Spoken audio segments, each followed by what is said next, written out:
The king watched him disappear into the crowd. Somewhere along the way, we started believing happiness was something to find, something to earn, something waiting at the end of success, love, money, or a perfect life. Buddhism tells a different story. Happiness is often hidden beneath the things we keep chasing. These stories are about ordinary people. People who wanted more, held on too tightly, feared losing what they loved, and discovered peace in places they never expected. 20 lives are ahead of you. 20 struggles, 20 awakenings, 20 truths, not stories about escaping pain, stories about seeing life clearly, about desire, loss, gratitude, compassion, and letting go, and about the surprising truth that happiness may begin when we stop searching outside ourselves and learn to be here. We begin with a man who could afford almost anything, except the one thing he wanted most: peace. He was a merchant in a busy city where people came from distant villages to buy silk, spices, bowls, lamps, medicine, and grain. His shop was always full. His storerooms were even fuller. People knew his name. They knew the size of his house. They knew the number of servants who worked behind its gates. They knew that when the merchant wanted something, he usually had enough money to make it appear. And for many years, he believed this was happiness. We understand this. Most people are taught some version of the same lesson. Get enough. Own enough. Become important enough. Then the heart will finally become quiet. The merchant had spent his whole life following that promise. When one house felt too small, he bought a larger one. When his clothes stopped making him feel important, he ordered finer ones. When his neighbors bought horses, he bought better horses. When another merchant opened a larger shop, he opened two. Each new thing brought something that felt like happiness. For a few days, sometimes a few weeks, then the feeling disappeared.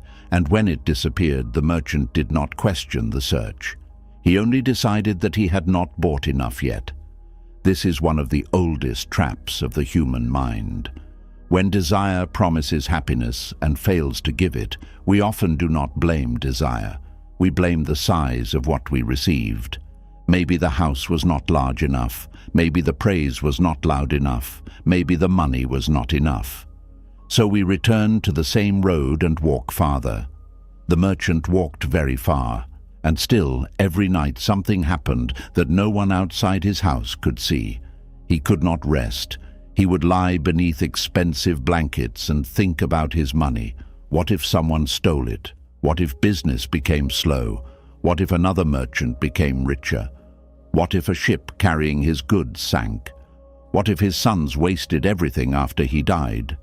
The same wealth he had gathered to make himself feel safe had created 1,000 new things to fear. He owned more, so there was more to lose. He had more people working for him, so there were more people to distrust. He had more money, so he spent more time wondering who wanted it. The house was quiet. His mind was not. One evening, after another sleepless night, the merchant heard that a Buddhist monk was staying outside the city. People said the monk owned almost nothing.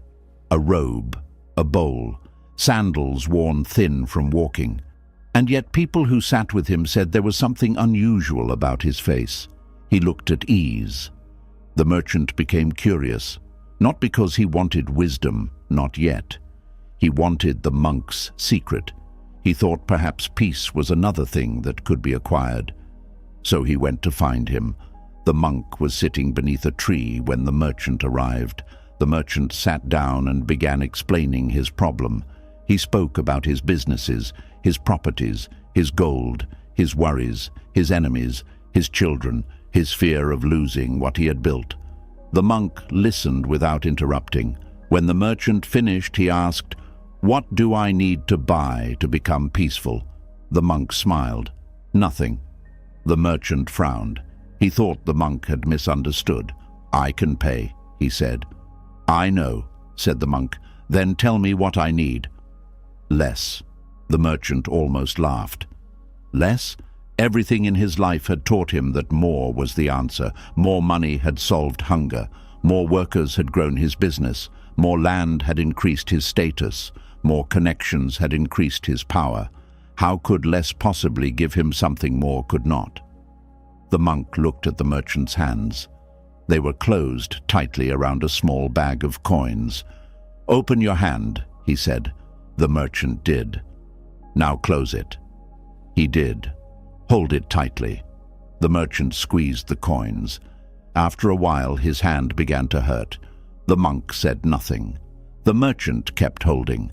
Finally, he became annoyed. "How long must I do this?" "Until you understand. My hand hurts." "Then open it." The merchant opened his hand. The pain slowly faded. The coins were still there. The monk said, "You believe suffering begins when you lose what you love." He looked at the merchant. "Sometimes suffering begins when you refuse to loosen your grip." The merchant became quiet.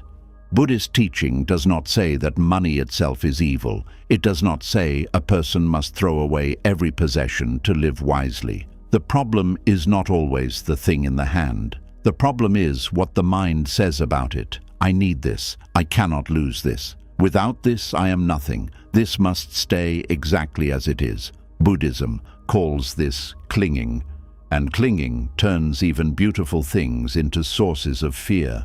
Love becomes fear of separation. Success becomes fear of failure. Youth becomes fear of aging. Money becomes fear of losing money.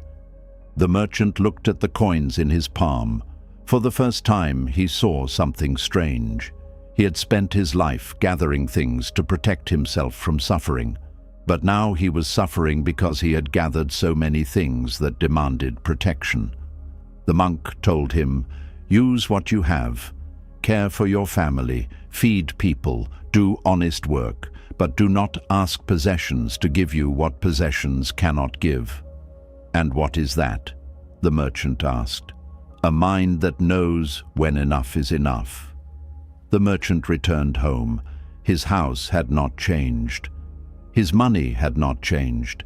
His business had not changed. But that night he walked through the rooms more slowly. He looked at things he had once believed he could not live without. Some had not been touched in years.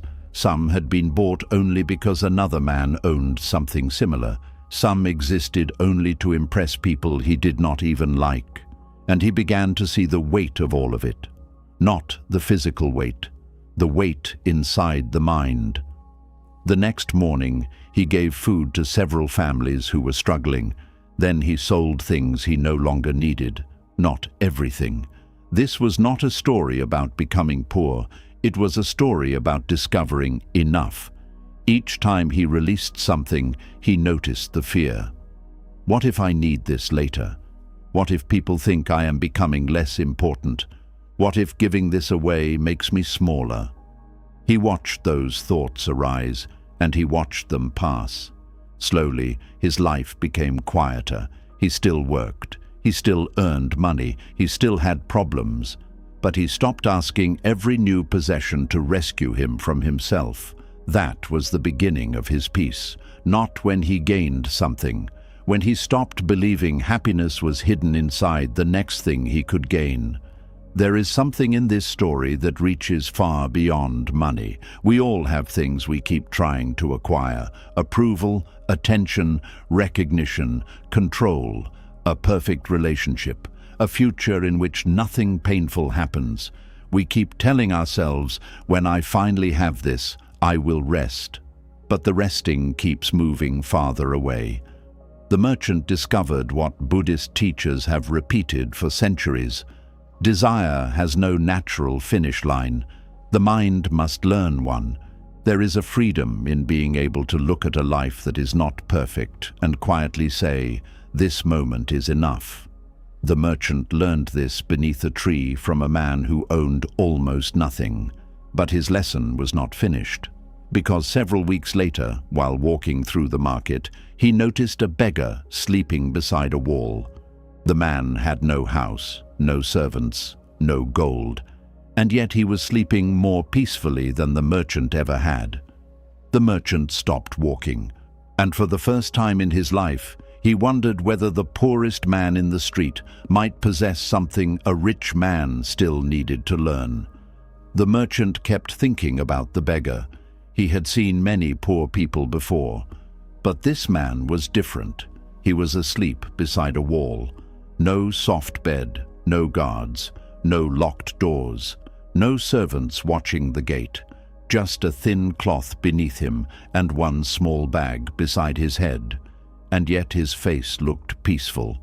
The merchant stood there longer than he meant to. He remembered his own nights, the large house, the expensive bed, the strong doors, and the mind that would not stop moving. The beggar had almost nothing, but he slept like someone who had nothing to protect. The merchant walked closer. The beggar opened his eyes. "You sleep well," the merchant said. The beggar smiled. "Most nights." The merchant sat beside him.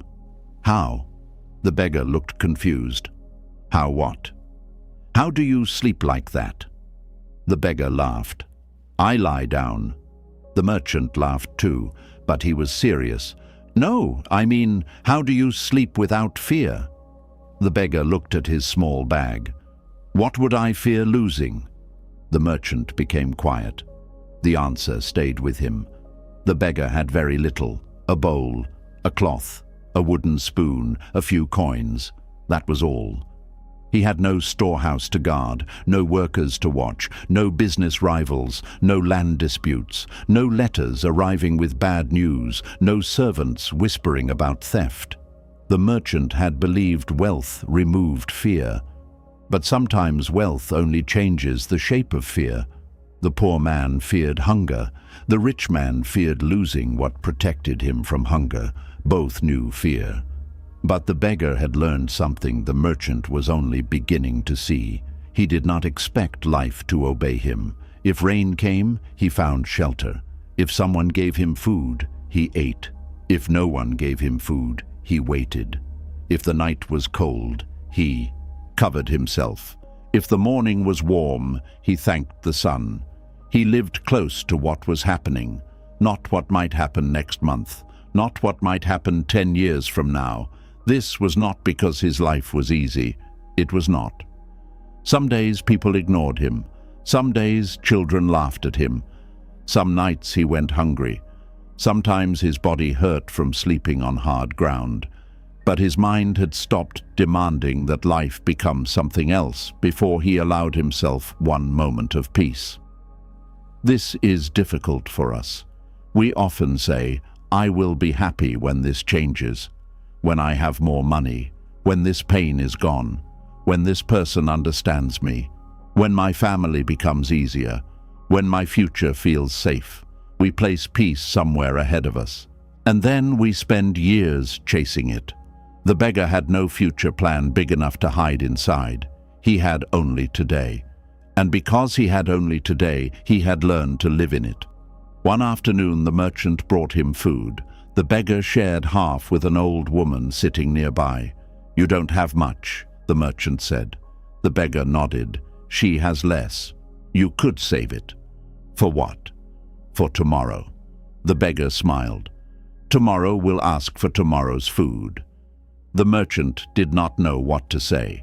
There was something almost foolish about the answer, and yet there was wisdom inside it. Buddhist teachings often return to this simple truth. Life is happening now, not yesterday, not tomorrow, now. The mind keeps leaving the present because the present feels too small. It wants memory, it wants plans, it wants fear, it wants hope, it wants to build another place and live there. But the body is always here, breathing here, sitting here, eating here, growing old here. The beggar did not know many Buddhist words. He could not explain meditation.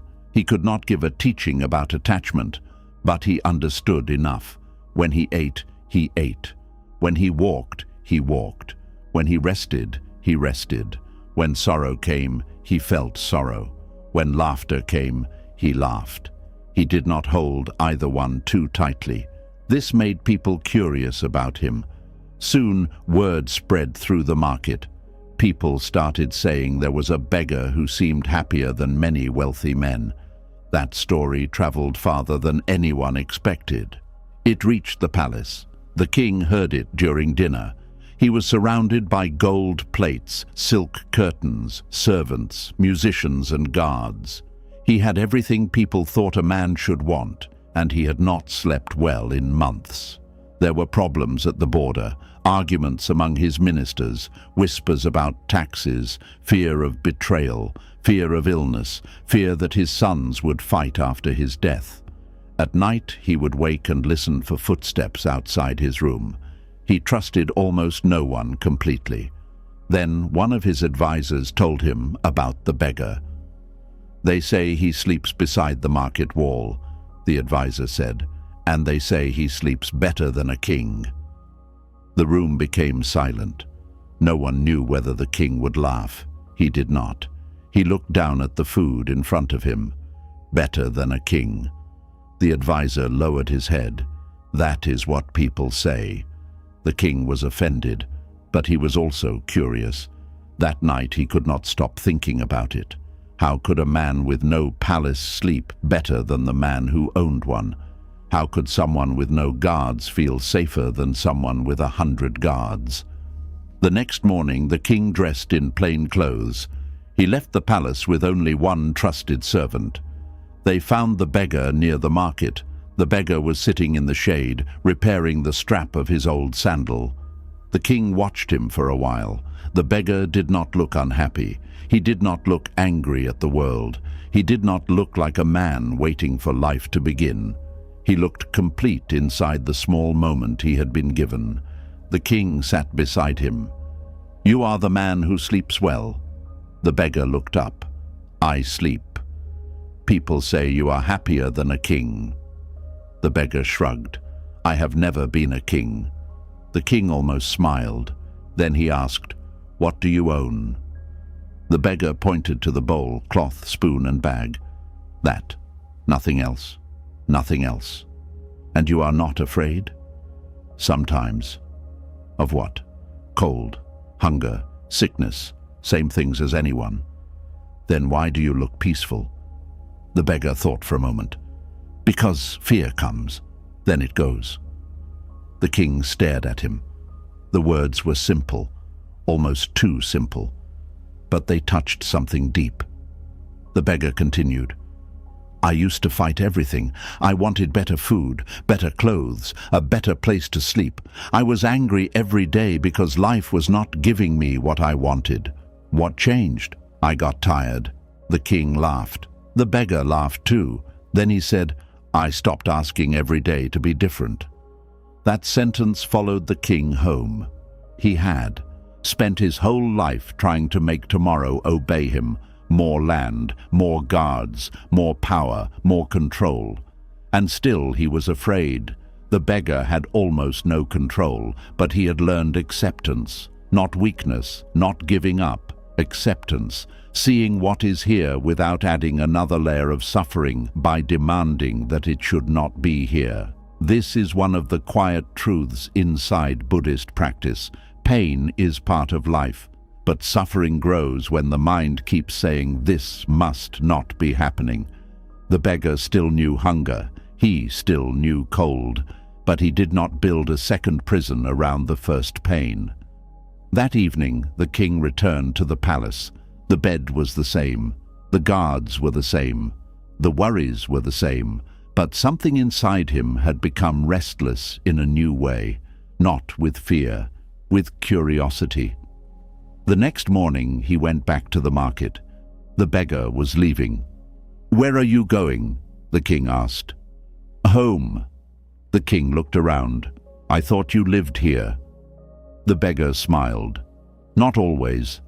Then he picked up his small bag and started walking. The king watched him disappear into the crowd. The king followed the beggar through the crowded market. At first he kept some distance. He did not want to be noticed. He was still wearing plain clothes, but a king who has spent his life being watched does not easily forget that he is a king. The beggar walked without hurry. He stopped once to help an old man lift a basket.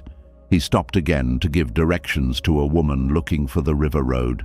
Then he continued toward the edge of the city. The king followed. The streets became narrower. The large houses disappeared. The shops became smaller. Soon there were no shops at all, only dust, trees, small homes made from wood and clay. The beggar kept walking. The king began to wonder where this peaceful man was going. He had expected some hidden temple, maybe a quiet monastery, perhaps a wise teacher waiting in the hills. Instead, the beggar stopped beside a tiny broken house. The roof leaned to one side. The door had no lock. There was one clay pot near the wall. The king stared at it. "This is your home?" The beggar turned around. He had known for some time that the king was following him. Sometimes. The king looked inside. There was almost nothing there. A mat, a blanket, a small lamp. No gold, no chair, no bed, no chest filled with clothes, no servant, no guard. Nothing that looked like the life of a man people called peaceful. The king stepped inside. He had slept in tents during war. He had visited poor villages. But he had never entered a place this empty and felt that the person living there was not ashamed of it. The beggar sat on the floor. The king remained standing. "You really live like this?" The beggar looked around. "Yes." "And you are happy?" "Sometimes." The king frowned. "Sometimes." The beggar smiled. "You keep asking about happiness as if it is supposed to stay all day." The king sat down. That answer bothered him. He had imagined happiness as a permanent state, a place a man could reach and never leave, a kind of inner palace with strong walls. He wanted something that would protect him from sadness, fear, anger, and loss. The beggar seemed to be telling him that this was the wrong question. "You mean you are not always peaceful?" "No." "You get angry?" "Yes." "Sad?" "Yes." "Afraid?" "Yes." "Then what do you have that I do not?" The beggar looked at him. "I do not expect those feelings to ask permission before they come." The king said nothing. The beggar continued. "When sadness comes, I know I am sad. When fear comes, I know I am afraid. When hunger comes, I know I am hungry. I do not turn every feeling into a war." The king looked at the open doorway. Outside, a child was chasing a chicken through the dust. Someone was laughing nearby. A woman was washing clothes beside a bucket. Life was happening without anyone trying to control it. The king had built his whole life around control. He controlled gates, taxes, soldiers, roads, trade, punishment, land. He gave orders from morning until night. And because so much obeyed him, he had slowly begun to believe everything should. Weather should cooperate. People should remain loyal. His sons should agree with him. His body should stay strong. His wife should never become sick. His kingdom should never change. His mind should never feel afraid. But life had never agreed to any of that. No life does. Buddhist teaching speaks often about this mistake. We suffer not only because things change. We suffer because we believe they should not. We suffer not only because people leave. We suffer because we believe they were supposed to stay. We suffer not only because pain appears. We suffer because the mind says, "This should not be happening to me." The king had been saying that sentence for years, not always aloud, but inside. Why is this happening? Why can I not control this? Why are people not behaving as I want? Why does my mind still fear losing everything? The beggar gave him a bowl of water. The king drank. It was warm. There was dust at the bottom. In the palace he would have refused it. Here he drank it slowly. The beggar watched him. "You have many rooms," he said. "Yes." "How many can you sleep in at once?" "One." "You have many meals?" "Yes." "How many can you eat at once?" "One." "You have many clothes?" "Yes." "How many can you wear at once?" "One." The king smiled. "I understand what you are doing." "Do you?" The king's smile disappeared. The beggar pointed toward the open doorway. A man can own a kingdom and still live inside one moment. The king looked outside. One moment. He had almost forgotten what that felt like. His mind was always in another place. Tomorrow's meeting, next year's harvest, his son's future, a possible war, an old betrayal. A mistake made 10 years earlier. He could sit in one room while his mind lived in 50 others. The beggar had one room, and most of the time he was actually in it. This is why peace can feel easier for those who have learned to stay close to the present. Not because the present is always pleasant, but because most suffering is made heavier by carrying what is not here. Yesterday's regret, tomorrow's fear, another person's opinion, a future we are trying to force into existence. The king sat there until evening. They ate rice with vegetables. No musicians played. No servant refilled his bowl. No one asked him what he wanted next. And something strange happened. He tasted the food, really tasted it. He heard the wind. He noticed how the last light moved across the floor. For a little while he was not ruling anything, he was only alive. Before leaving, he asked the beggar one final question. "If you could have my palace, would you take it?" The beggar thought. Maybe for one night. The king laughed. "Only one. I would want to see whether your bed is as soft as people say." They both laughed. Then the beggar became serious. "But I would not want your fear." The king understood. The palace was not the problem. The fear was. The gold was not the problem. The clinging was. Power was not the problem. Believing power could protect him from change was. The king walked back toward the city alone. He was not enlightened. He was not suddenly free from worry. But he had seen something. Peace did not require him to leave the throne. It required him to stop asking the throne to give him peace. That night, for the first time in months, he slept deeply. And in the morning, he did something nobody expected. He ordered one of the palace servants to bring him an old begging bowl. Not because he planned to become poor, but because he wanted to understand why a man who owned almost nothing had taught him more than rooms full of advisors. That bowl would soon teach him something he was not ready to hear. The monk noticed the king's hands first. That bowl would soon teach him something he was not ready to hear. The bowl arrived before sunrise. It was plain, old, scratched along the side. Nothing about it belonged in a palace. The king placed it on the table in front of him. Gold plates stood nearby, silver cups, fine dishes made by craftsmen, but he ignored them. He kept looking at the bowl. The servant who brought it waited. "Fill it," the king said. "With what, your majesty?" the king thought. "Rice." The servant filled it. The king stared. "Empty it." The servant emptied it. "Fill it again." This time with fruit, then water, then coins. Each time the same thing happened. The bowl became full, then empty. Full, then empty. The king spent half the morning doing this. His advisors began to worry. One finally asked, "What are you looking for?" The king answered, "I am trying to understand enough." No one knew what he meant. The king barely knew himself. He sent for the beggar. When the beggar arrived, he looked at the bowl. "So you found one?" The king nodded. "I thought about what you said. That is dangerous." The king smiled. Then he pointed to the bowl. "Explain it."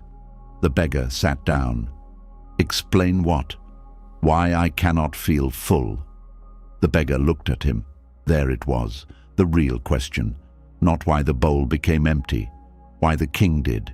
He had food, money, power, family, a palace, respect. People bowed when he entered a room, yet the feeling of enough never stayed. Each success became normal. Each new possession became ordinary. Each victory created the need for another. This is how desire works. It whispers one more thing, one more achievement, one more person who approves of you, one more reason to believe you matter. Then I will let you rest. But desire rarely keeps that promise. The beggar picked up the bowl. A bowl is useful because it can be empty. The king looked confused. If it were always full, the beggar said, you could never put anything new inside. The king listened. But if you spend your whole life filling it, you forget that emptiness is not always a problem. He placed the bowl down. Sometimes empty means ready. The king looked at the bowl differently. Buddhist teaching often uses simple things to point toward difficult truths. A cup, a leaf, a breath, a bowl. Because truth does not always need complicated words. The king had spent years treating emptiness as an enemy. An empty room needed furniture. An empty field needed buildings. An empty hour needed work. An empty silence needed music. An empty feeling needed food, praise, pleasure, or distraction. He did not know how to leave anything empty, especially himself. The beggar said, you keep trying to fill every empty place before you understand what it is. The king asked, and what is it? Space. The word felt too simple. The king wanted more, but the beggar stopped talking. They sat together. At first, the king became uncomfortable. He was used to people speaking when he was present. People explained, reported, advised, praised, warned, asked permission. Silence in the palace usually meant something was wrong. But the beggar seemed completely at ease. A bird called from outside. The king heard footsteps in the hall. Someone opened a door far away, then nothing. The king noticed how quickly his mind tried to fill the silence. What should I ask next? What does he think of me? What meetings are waiting? What problems must be solved? The mind hated empty space. It wanted content, anything, even worry. This is something many of us know. We say we want peace. Then, when the room becomes quiet, we reach for noise. We pick up the phone, turn on the television, find someone to speak to. Remember an old argument. Create a future problem. The silence was not hurting us. We simply did not know how to be inside it. The king remained there. Minutes passed. Something softened, not dramatically. No great light appeared. No hidden voice spoke. The room was only a room. The bowl was only a bowl. But the king began to understand what the beggar had been trying to show him. Enough was not a number.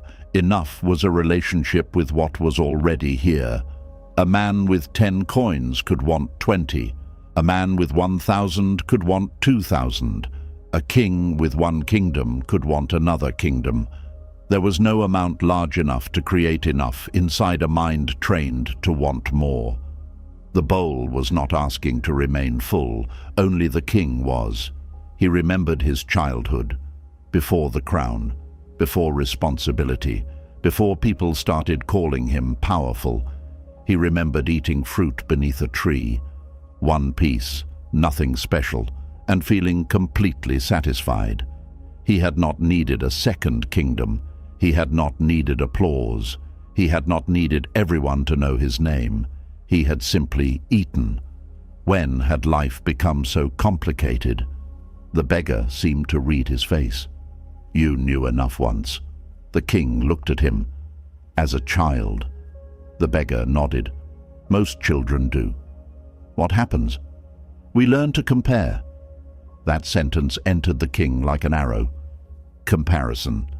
The palace became large because another palace looked larger. His army became strong because another king's army was strong.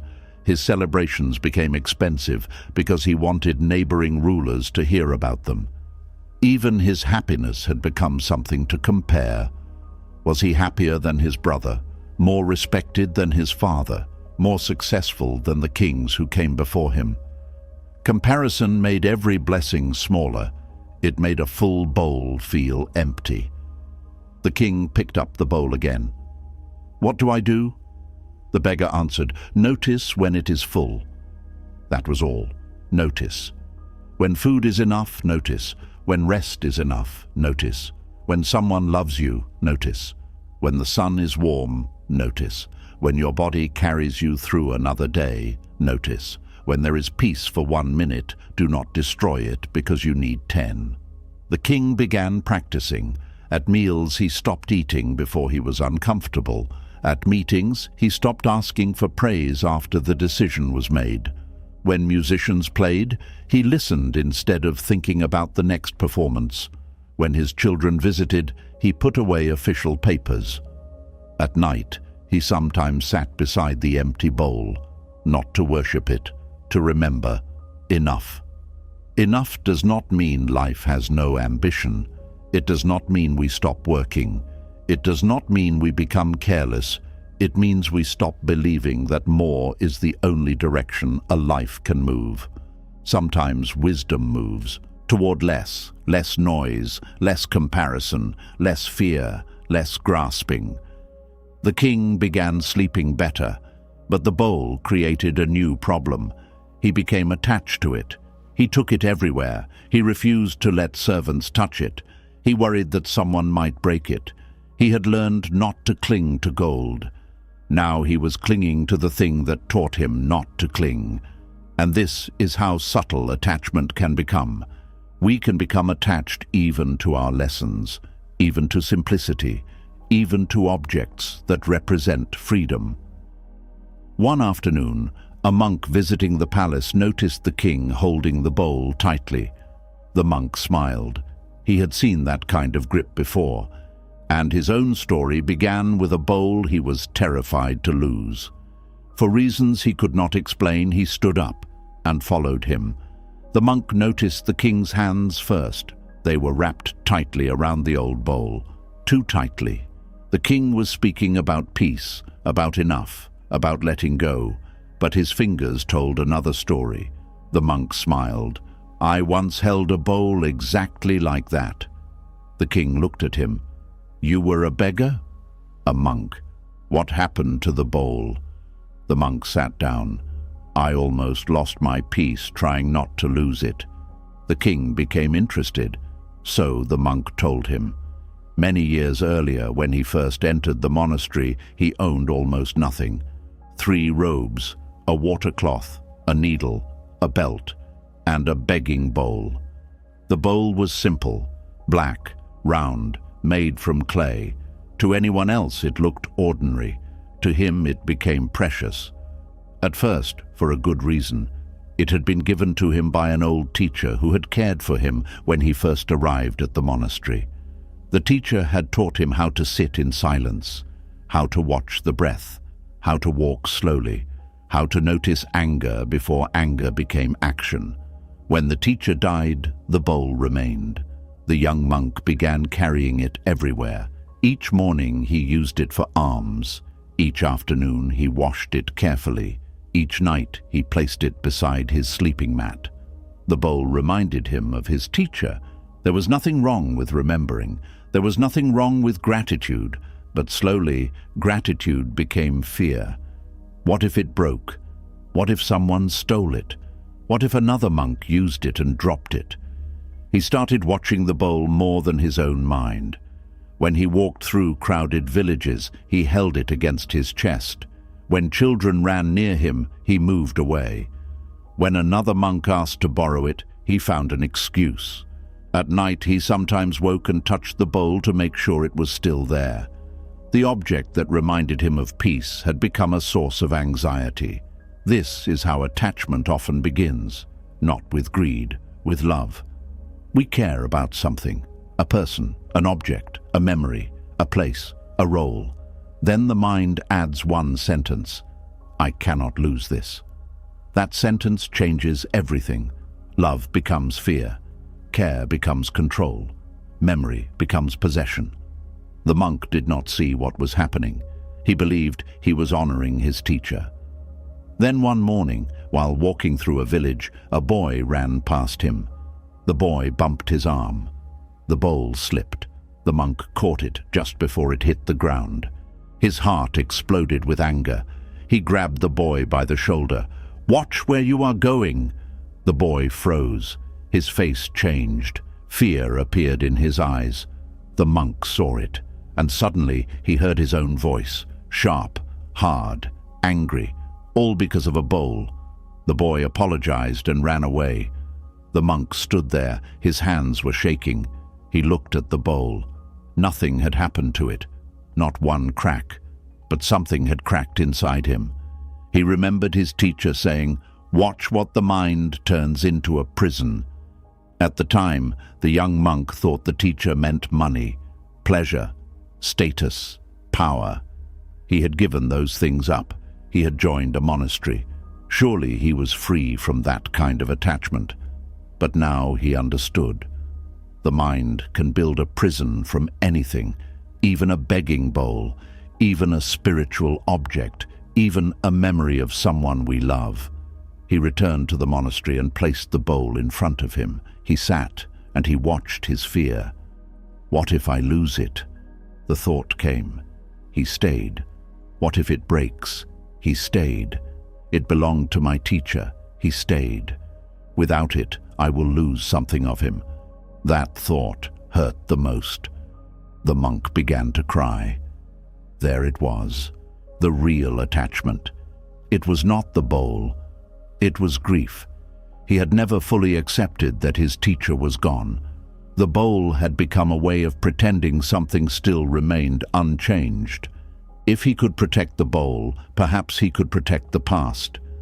We do this more often than we realize. We keep old clothes, old messages, old gifts, old rooms exactly as they were.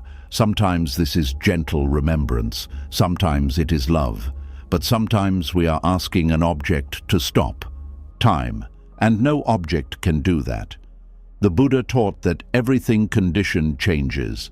Bodies change, relationships change, homes change, objects break, memories fade, teachers die, children grow, people leave. The word is impermanence.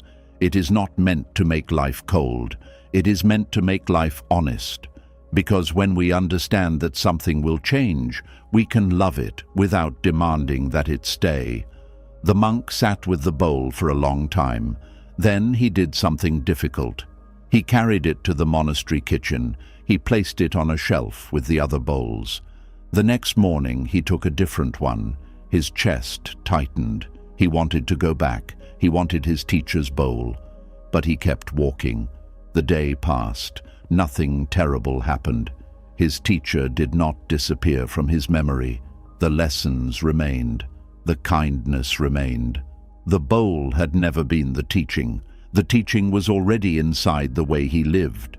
A week later, another monk used the old bowl, then another. The young monk watched. Each time, a little fear arose. Each time, he let it pass. Then one day, it happened. The bowl fell. It broke into 3 pieces. The sound was small. The monk heard it from across the courtyard. For one moment, his whole body became still. This was the thing he had feared for years. He walked over. The broken pieces were on the ground. Another monk looked terrified. "I am sorry." The young monk looked at the pieces. He waited for anger. It came. Then sadness. It came too. Then something else. A quiet understanding. He bent down. He picked up the pieces, and he smiled. It was already breakable when it was given to me. The other monk looked confused, but the young monk understood. The bowl had never promised permanence. He had invented that promise. That evening he buried the broken pieces beneath a tree, not because they were sacred, because he was grateful. The bowl had taught him twice, first through his teacher, then through breaking. Years later, sitting inside the king's palace, the monk finished his story. The king looked down at his own bowl. His fingers slowly loosened. The monk said, "A teaching that makes you afraid to lose the object carrying it has not finished teaching you." The king placed the bowl on the table. For the first time, he let a servant carry it away. Nothing happened.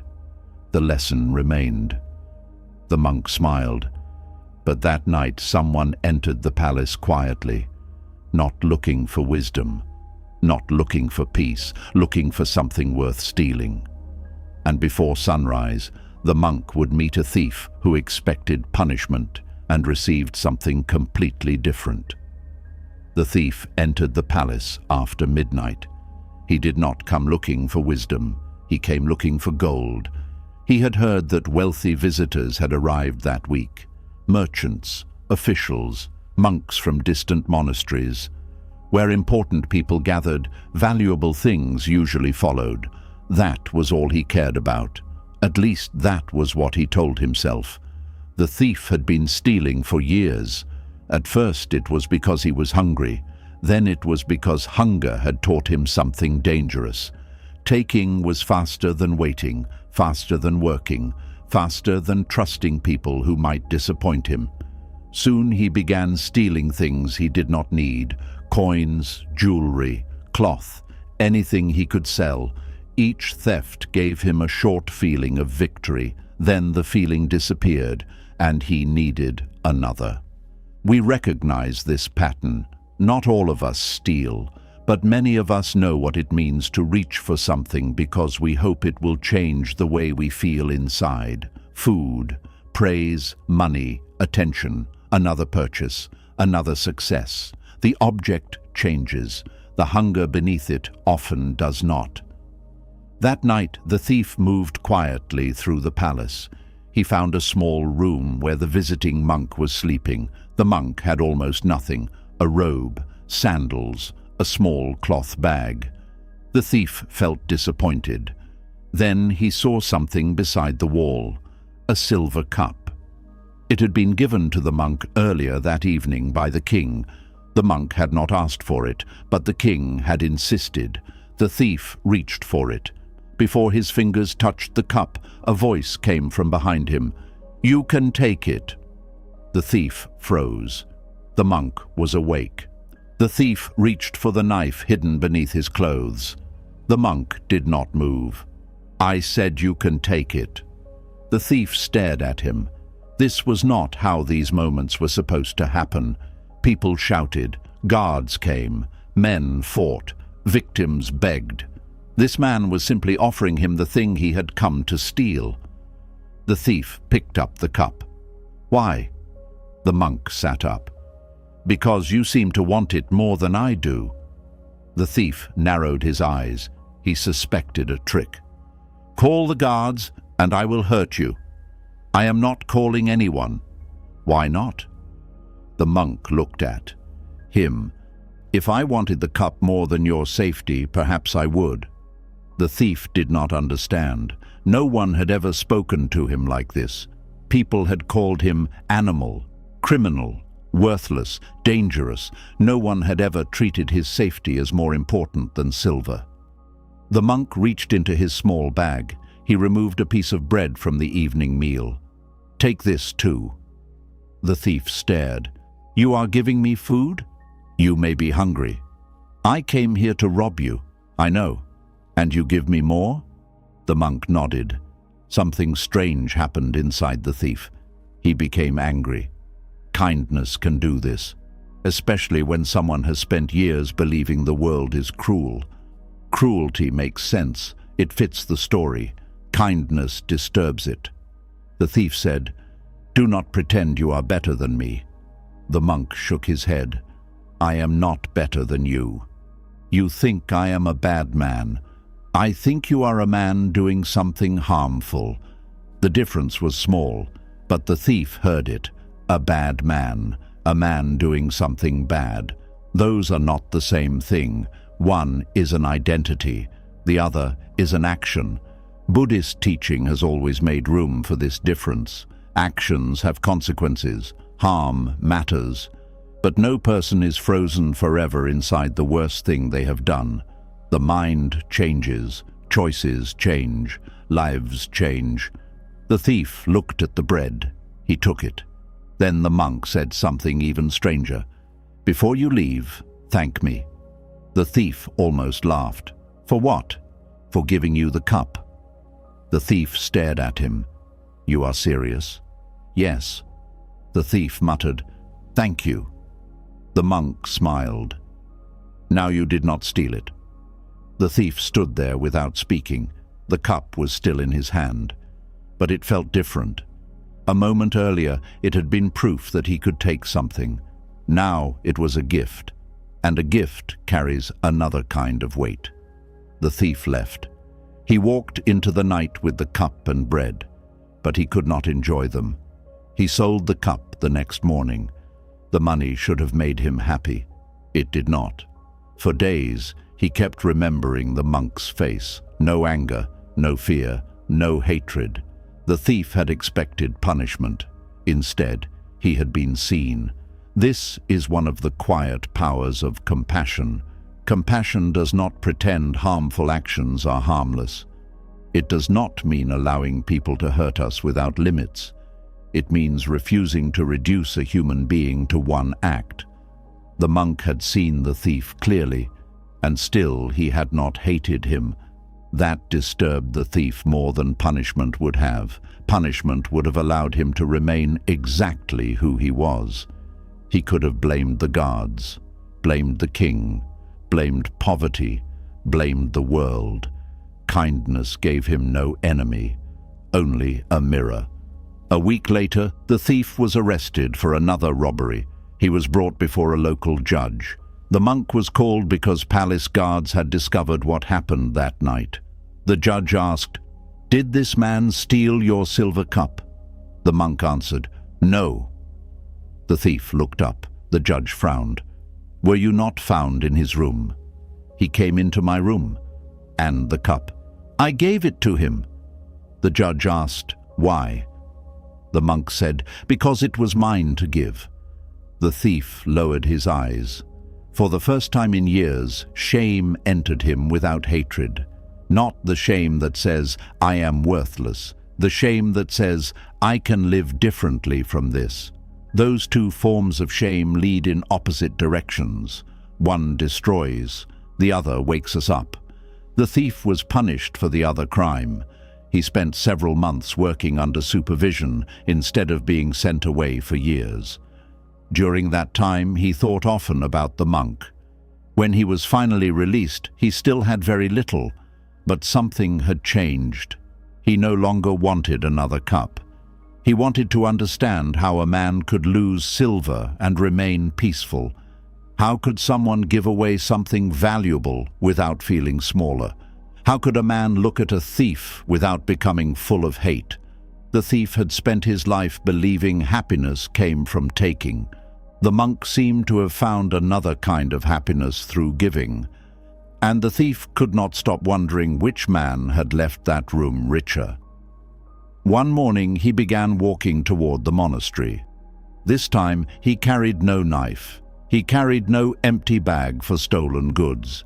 He carried only a question. And it was the first thing he had ever wanted that could not be sold.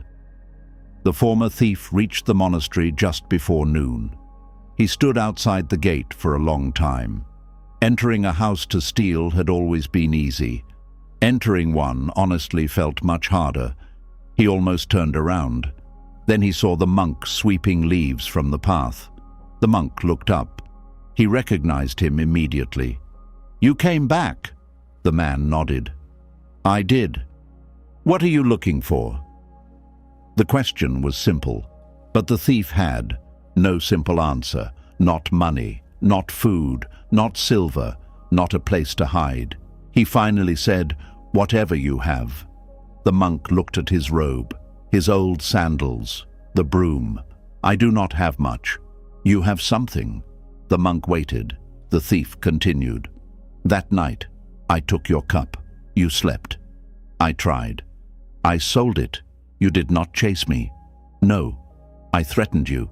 I remember. You were not afraid." "I was afraid." The thief looked surprised. This mattered to him. He had imagined peaceful people did not feel fear, that monks somehow escaped ordinary human feelings. But the monk had felt fear. He simply had not allowed fear to choose his actions. This is an important difference. Buddhism does not ask us to become people who never feel anger, fear, jealousy, sadness, or desire. It asks us to learn what happens between feeling something and obeying it. That small space can change a life. The thief said, "Then what do you have that I do not?" The monk placed the broom against the wall. "Sit." They sat beneath a tree. For a while the monk said nothing. The thief became restless. He had spent years moving quickly. Quick entrances, quick escapes, quick lies, quick decisions. Silence felt like being trapped with himself. "When will you teach me?" he asked. "I already am." The thief frowned. "I am sitting here." "Yes, doing nothing." "That is what you think." The monk told him to notice his breathing. Nothing more. The thief tried one breath, then another. By the third, his mind had gone somewhere else. He remembered the judge, then the silver cup, then a woman he had cheated years ago, then money, then hunger, then an argument from childhood. He opened his eyes. "This is useless." The monk smiled. "What happened?" "My mind will not stop." "Good. Good? Now you have noticed it." The thief had never thought of his mind as something he could observe. His thoughts had always felt like commands. "Want this. Take it. Run. Hide. Do not trust him. She will leave. You need more. You are alone." He had obeyed these voices for so long that he believed they were him. The monk said, "A thought is something that appears." "Then what?" "It disappears." "Not mine." The monk laughed. "Especially yours." They tried again. The thief noticed a thought, then another. Some were ugly, some were frightened, some made him ashamed. Each time the monk told him the same thing: "See it. Do not chase it. Do not fight it. Let it pass." The thief became frustrated. "I came here for peace, and you are meeting the things that disturb it. I thought you would give me an answer. I gave you bread once. You ate it." The thief nodded. "If I give you peace the same way, how long do you think it will last?" The thief understood. Not fully, but enough. There are things another person can give us: food, shelter, money, advice, but no one can hand us a peaceful mind and tell us to keep it. Peace must be practiced. This disappointed him. Most real teachings do. We want the sentence that changes everything. The secret, the shortcut, the one truth that removes years of pain. But the mind was formed by habits, and habits are changed by practice. The thief stayed at the monastery for several days. He worked in the kitchen, carried water, swept paths. He ate what was given. He slept on a simple mat. At first, he hated the routine. There was nothing exciting, no thrill, no danger, no victory. Then he began noticing small things: warm water on his hands, the sound of birds before sunrise, rice when he was hungry, shade after carrying buckets in the heat. He had spent years looking for large pleasures. He had missed thousands of small ones. This is another strange thing about happiness. The more loudly we demand it, the easier it becomes to overlook. A quiet morning does not announce itself. A simple meal does not compete for attention. A safe place to sleep rarely feels miraculous until we remember what it was like not to have one. One evening, the thief asked the monk, "Does this mean I must become a monk?" "No." "Then what am I supposed to become?" The monk looked at him. "Less asleep." The answer stayed with him. Less asleep, less controlled by desire, less carried away by anger, less convinced that every thought deserved obedience, less certain that taking would fill what felt empty. The thief remained for several weeks. He eventually told the monk about the first thing he had ever stolen. He had been a boy. His father had died. His mother had become sick. There was almost no food. One morning, he stole bread. He brought it home. His mother cried when she saw it, not because she was angry, because she knew what hunger had made her child do. He remembered saying, "I will never be poor again." That promise had followed him for years. It had turned survival into greed, need into identity, fear into habit. The monk listened. Then he said, "Sometimes we keep obeying an old fear long after the danger has changed." The thief felt tears in his eyes. He understood. He was no longer the starving boy.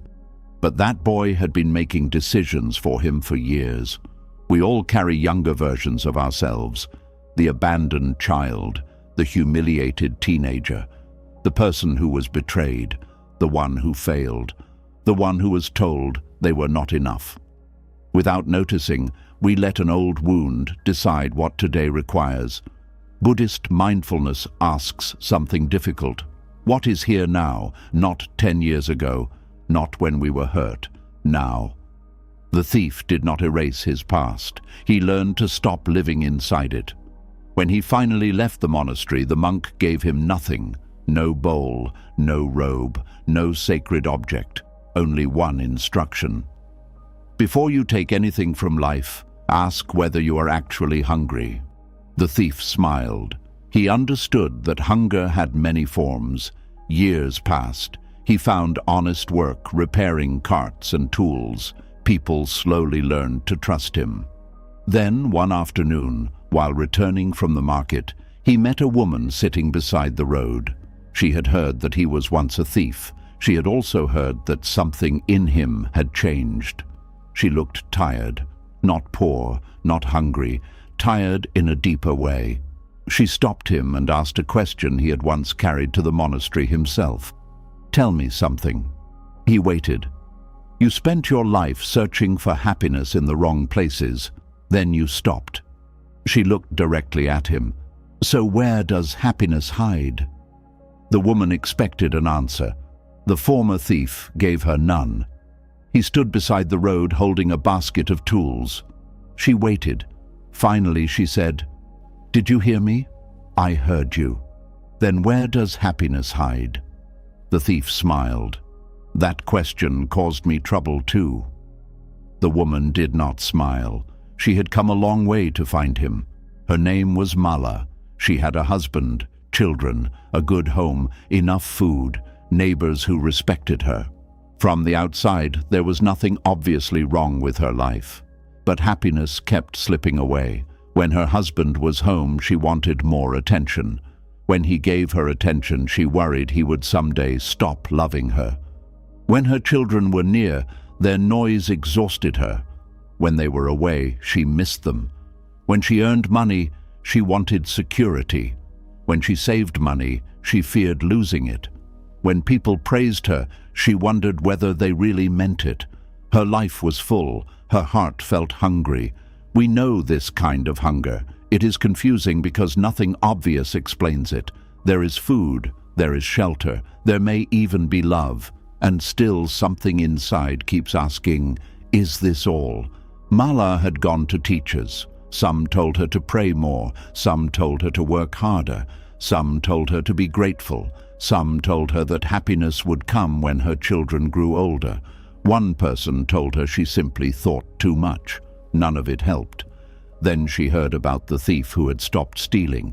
People said he had once believed everything he wanted was outside himself.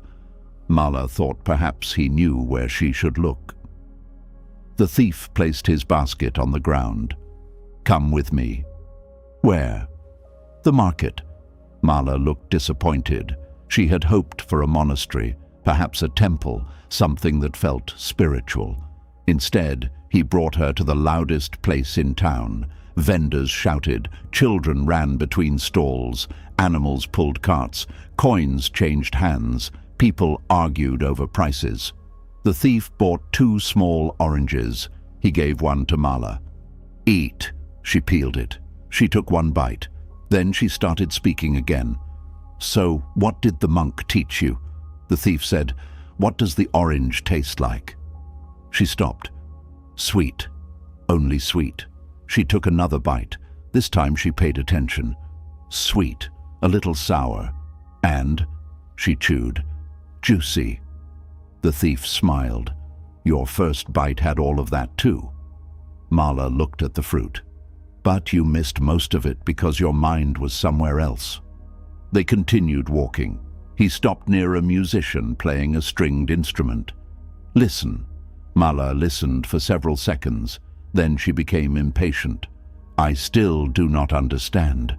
The thief asked, Did you hear the song? Yes. Or were you waiting for me to explain happiness? She looked annoyed. Then she understood.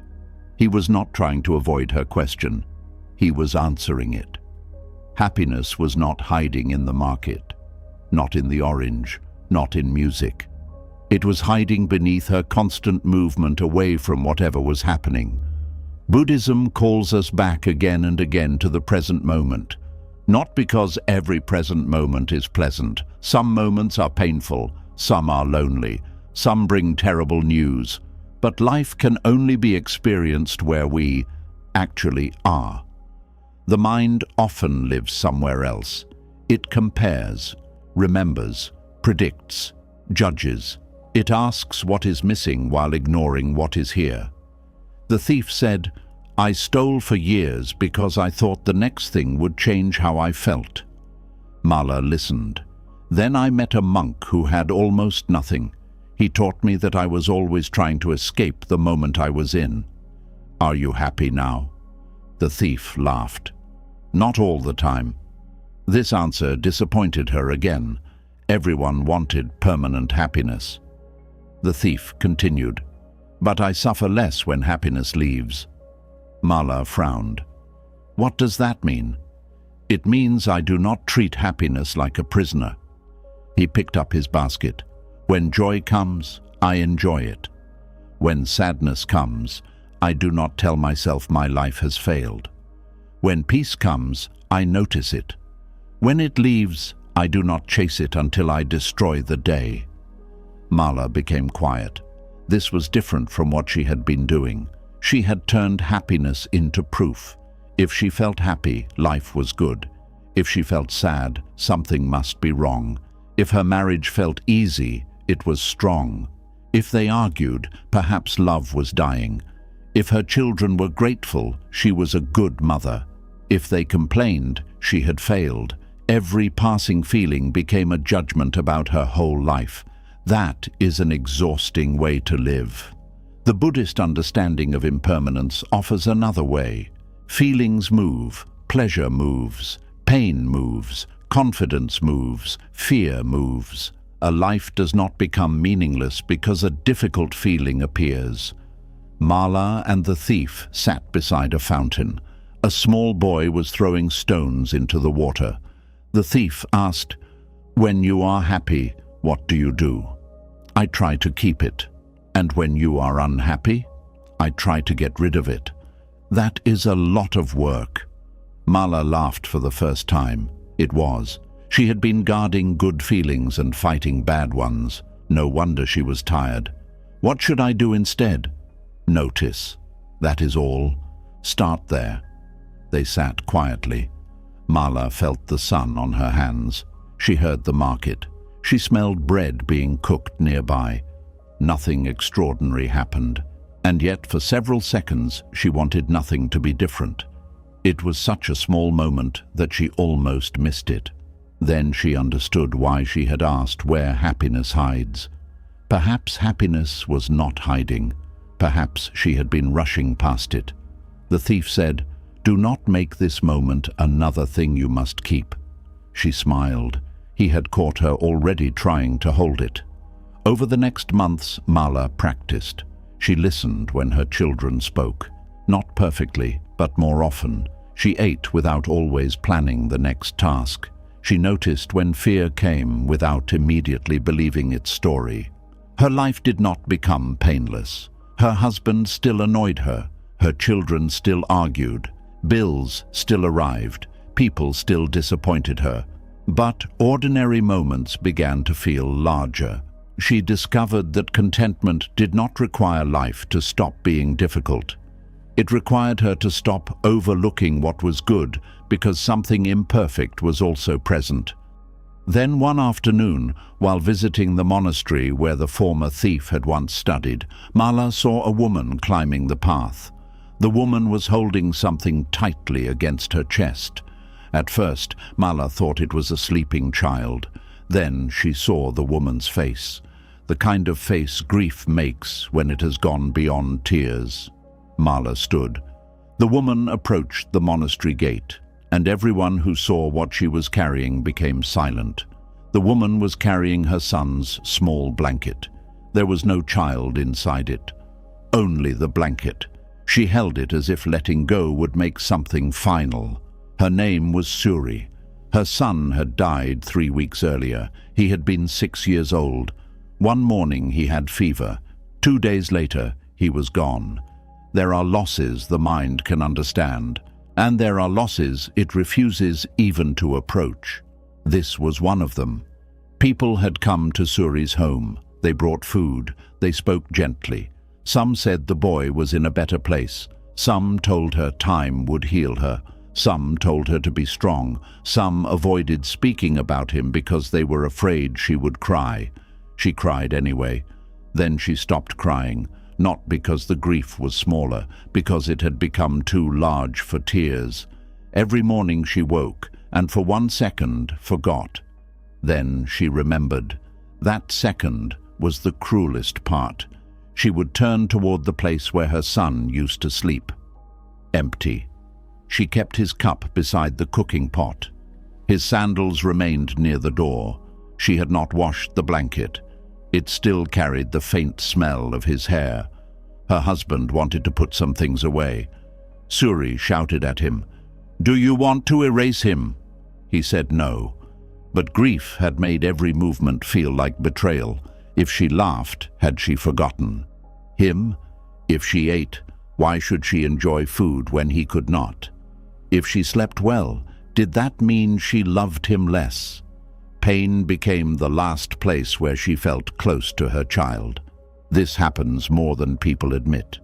Sometimes we hold suffering because releasing even a little feels like releasing the person, as if love must remain painful to remain real.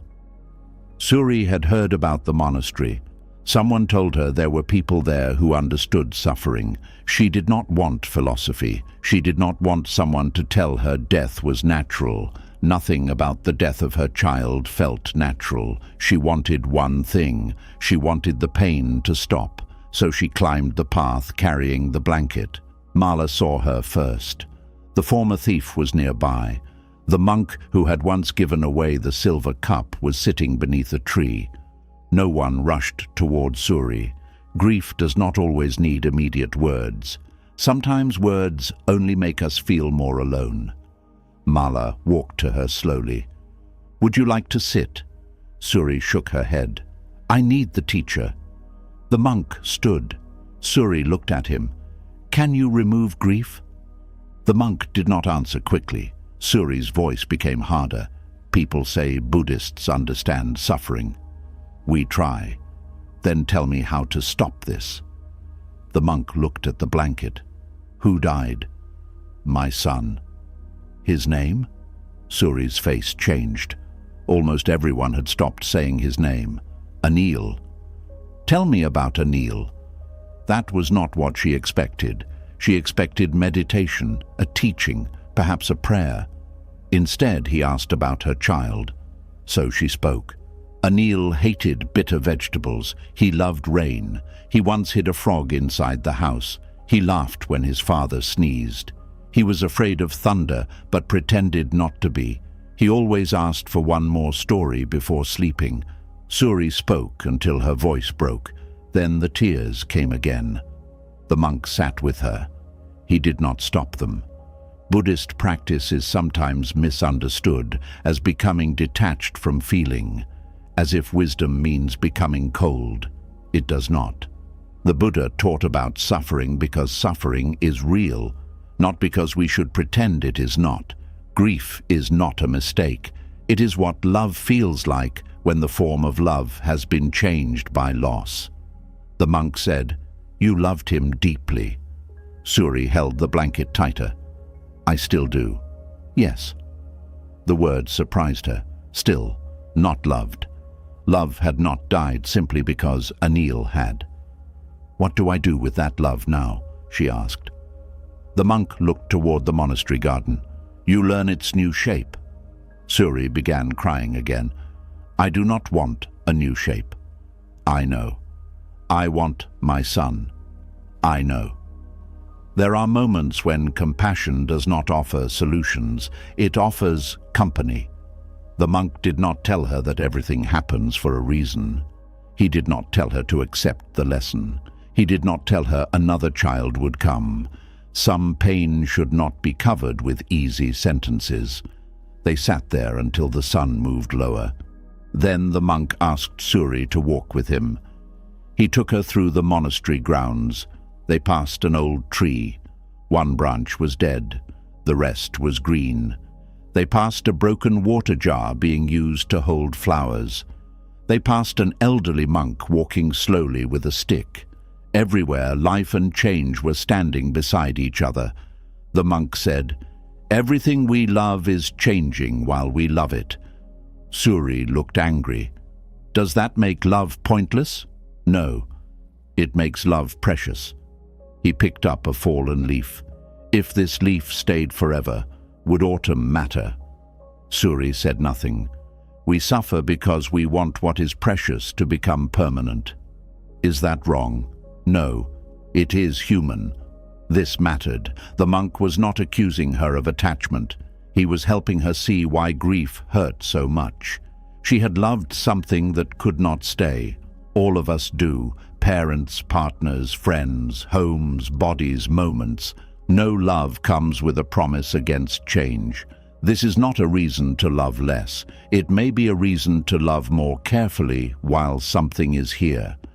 Suri asked, Will this always hurt? The monk answered, Not like this. How do you know? Because nothing stays exactly as it is. The same impermanence that had taken her son's life would also move through her grief.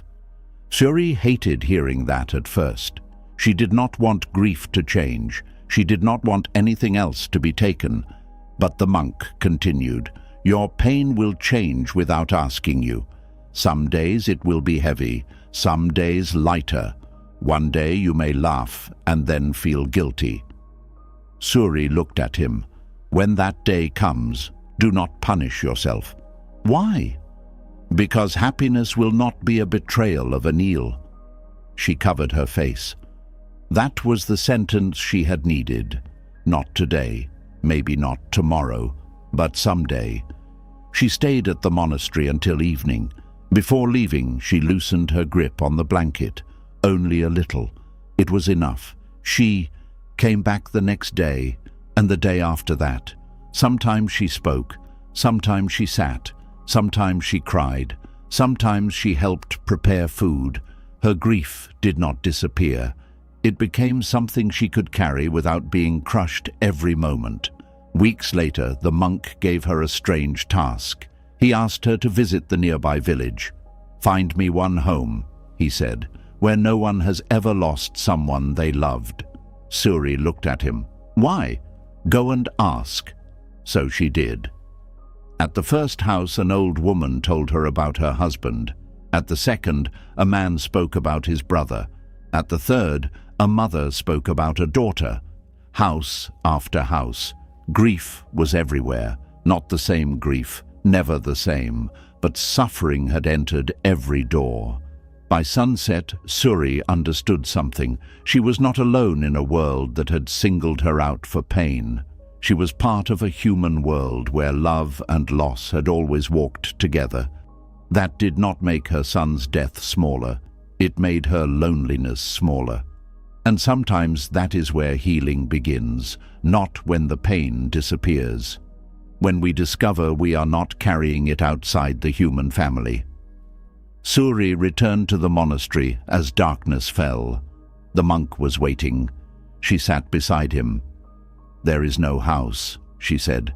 No house without grief. The monk nodded. And far across the village, another family was sitting behind a closed door. They had plenty of food, a strong house, money enough for comfort. Yet night after night they wounded one another with words. Suri had discovered that every home knew sorrow. The next story would show that some homes create suffering even while everyone inside them is still alive. Suri returned to the monastery the next morning. The old monk was waiting for her beneath the same tree. She still carried Anil's blanket, but she was no longer holding it against her chest as tightly as before. Something had changed, not the grief.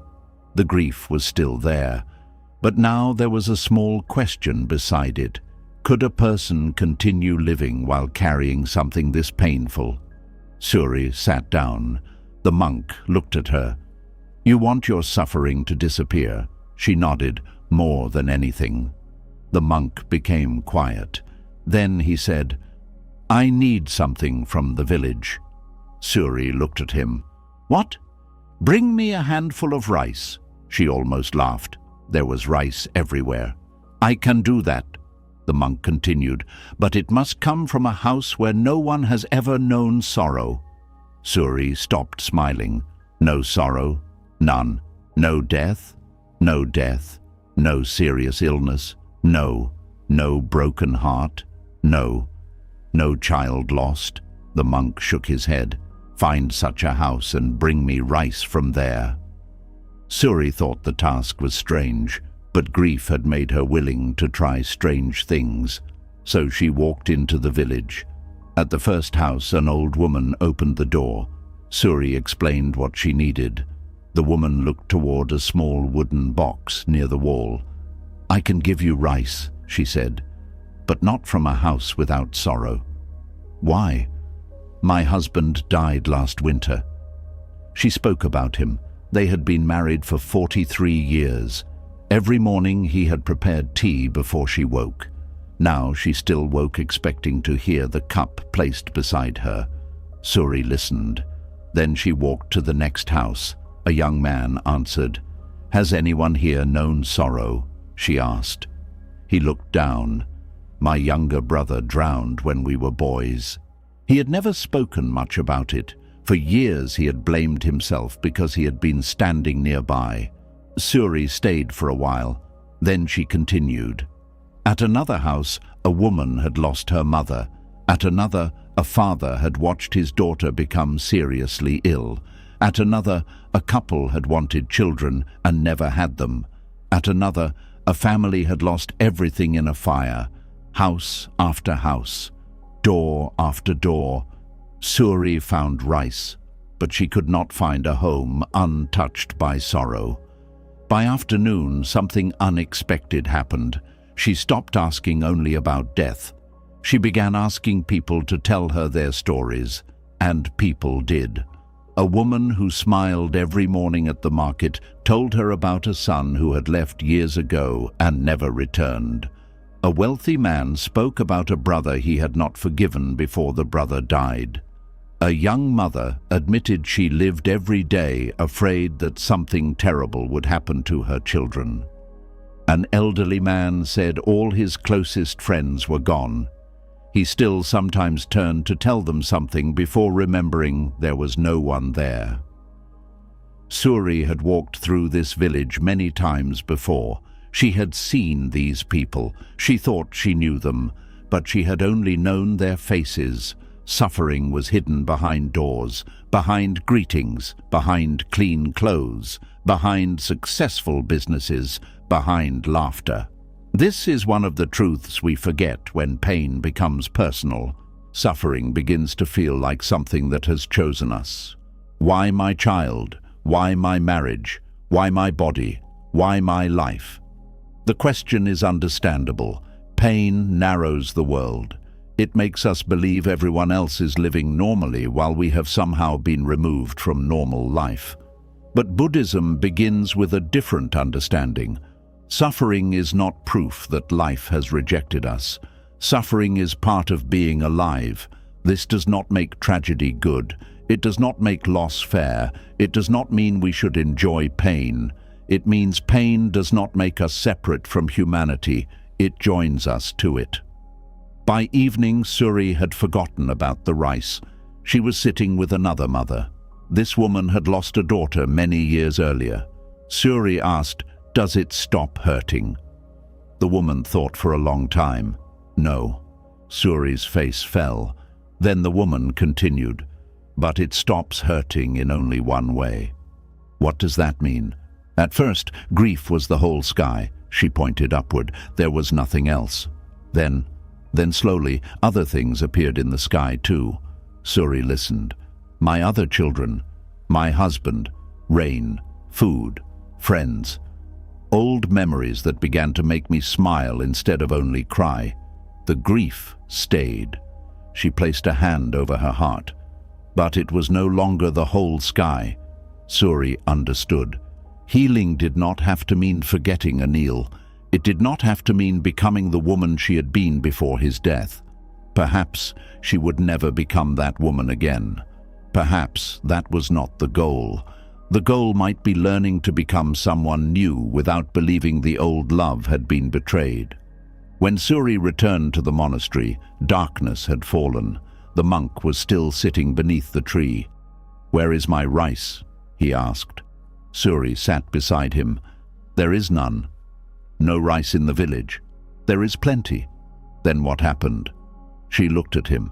"There is no house without sorrow." The monk nodded. Suri became angry, not violently, but enough. "You knew that?" "Yes." "You sent me anyway?" "Yes." "Why?" The monk looked toward the lights of the village.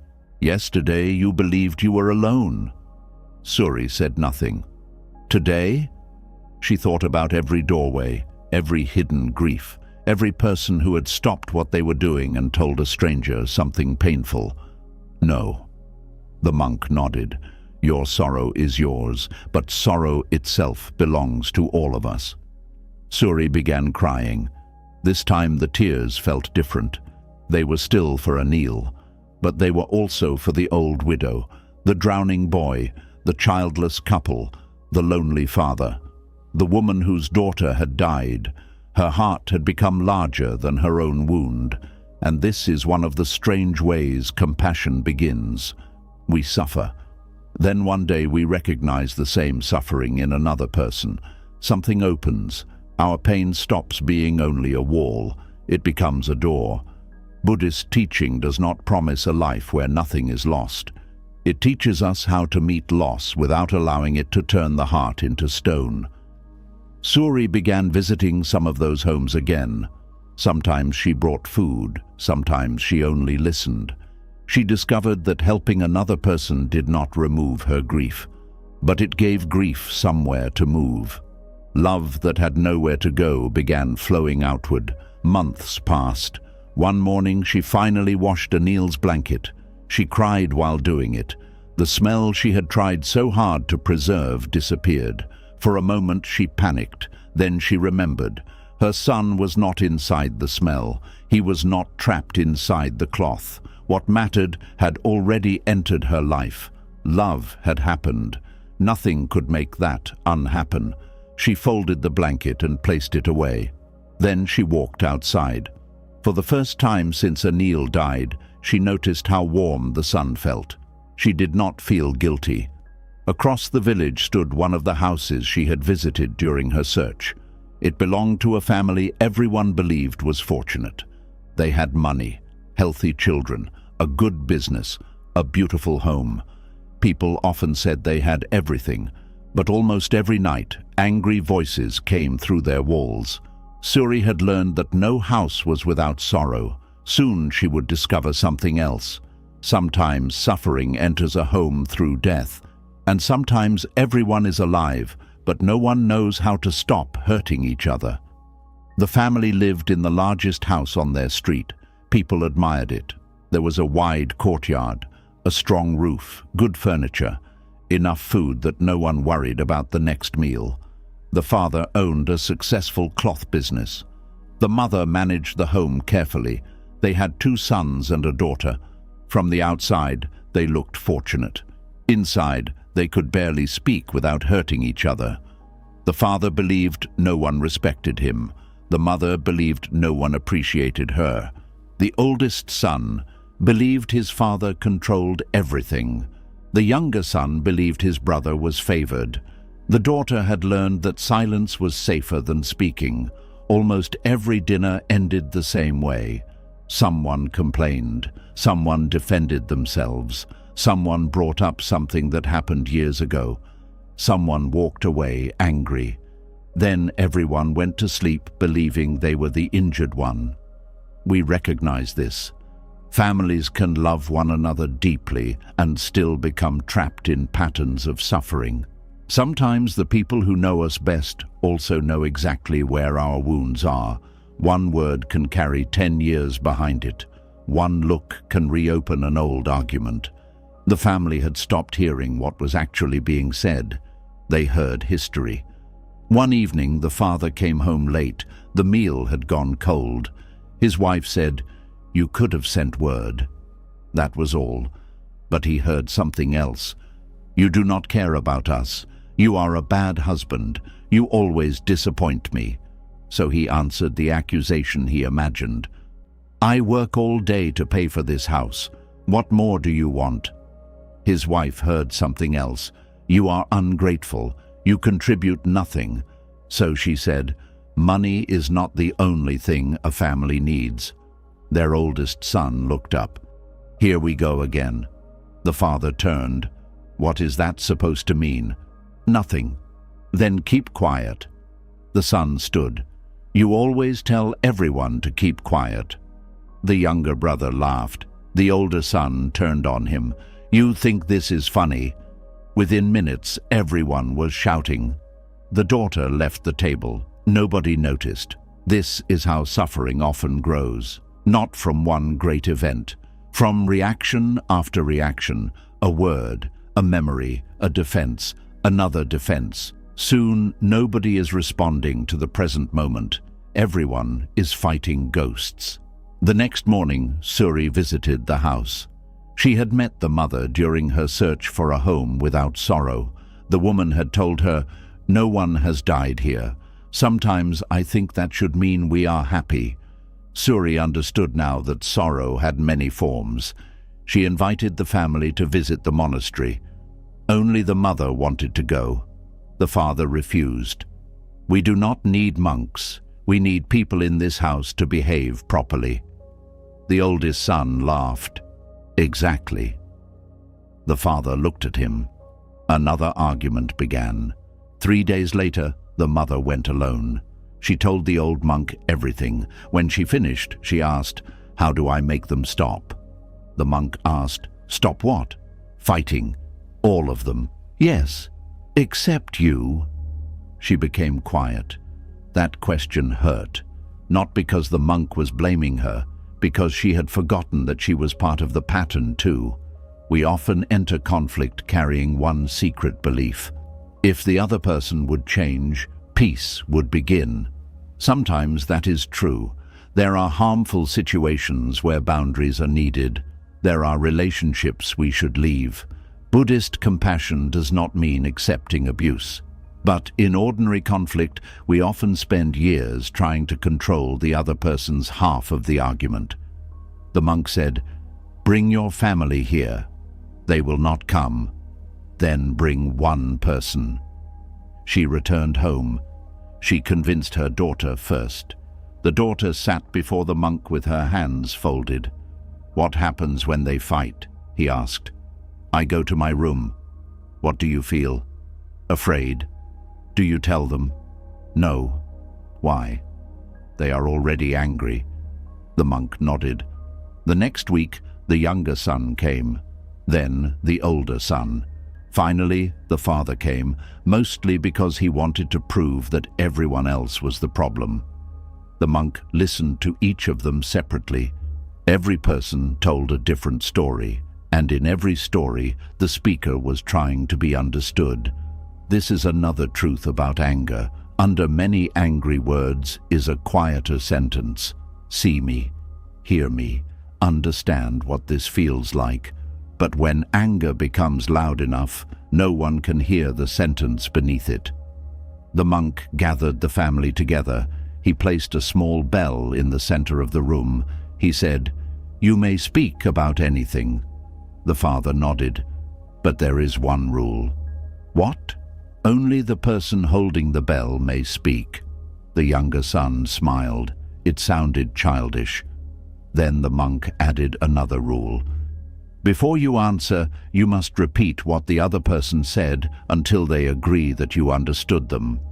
The father frowned. "Why?" "Because you have practiced answering for years." The monk looked around the room. "You have not practiced listening." They began. The mother held the bell.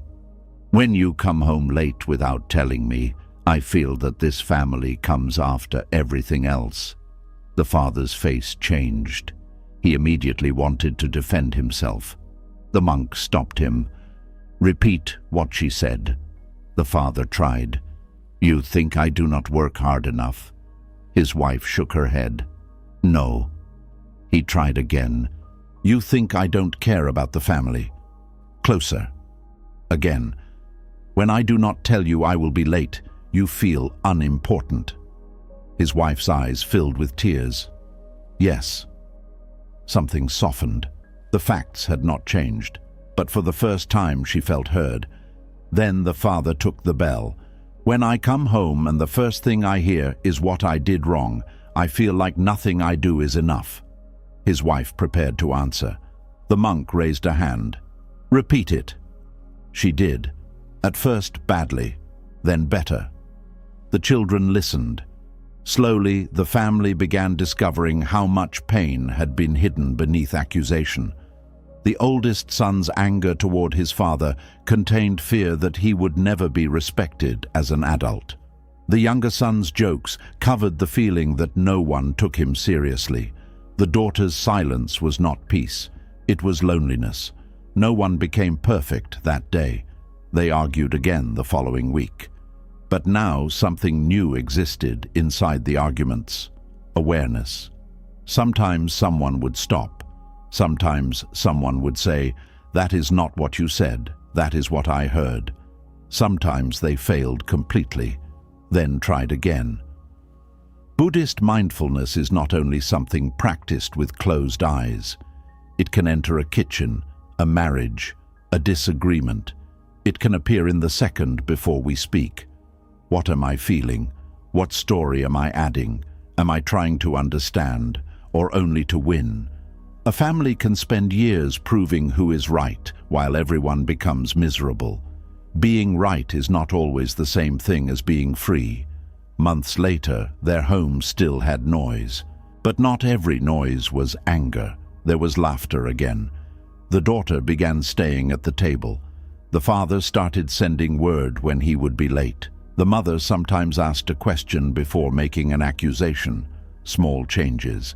But peace is often built from small changes. One person in that family still struggled more than the others. The oldest son. His anger had lived inside him for too long. Even when nobody was fighting, he could feel it. He remembered every insult, every unfair punishment, every moment his father had embarrassed him. One day he told the old monk, "I understand listening." He looked down at his hands. "But I still hate what I remember." The monk nodded. Then he reached toward a small fire burning nearby. With a stick, he moved one glowing coal away from the flames. "Good," he said. "Tomorrow we will talk about what happens when a man carries fire because he wants someone else to burn." The oldest son returned the next morning. The coal was waiting. It had gone cold during the night. The monk placed it in the young man's hand. "Hold this." The son looked confused. "It is cold." "Yes." He held it. The monk pointed toward the fire. "Now imagine it was still burning." The young man looked at the black coal. "I would drop it." "Why?" "It would hurt me." The monk nodded. "Even if you wanted to throw it at your father." The son understood immediately. He did not like the lesson. "I knew you were going to say something like that." The monk smiled. Then perhaps you already know why you came." The young man's name was Arun. For years he had carried anger toward his father. Some of it had reasons. His father could be harsh. He had criticized Arun in front of workers, compared him to other young men, dismissed his ideas. Once, during an argument, he had said, "You will never understand what it takes to become a real man." Arun remembered every word. He could still hear the exact tone. This is what anger does when we feed it. It becomes a collector. It keeps records, dates, sentences, faces, evidence. Then, whenever something new happens, the mind opens the old box and says, "See? Here is everything this person has ever done." Arun said, "So I should just forgive him." The monk asked, "What do you think forgiveness means?" Pretending it did not happen? No. Saying he was right? No. Letting him treat me however he wants?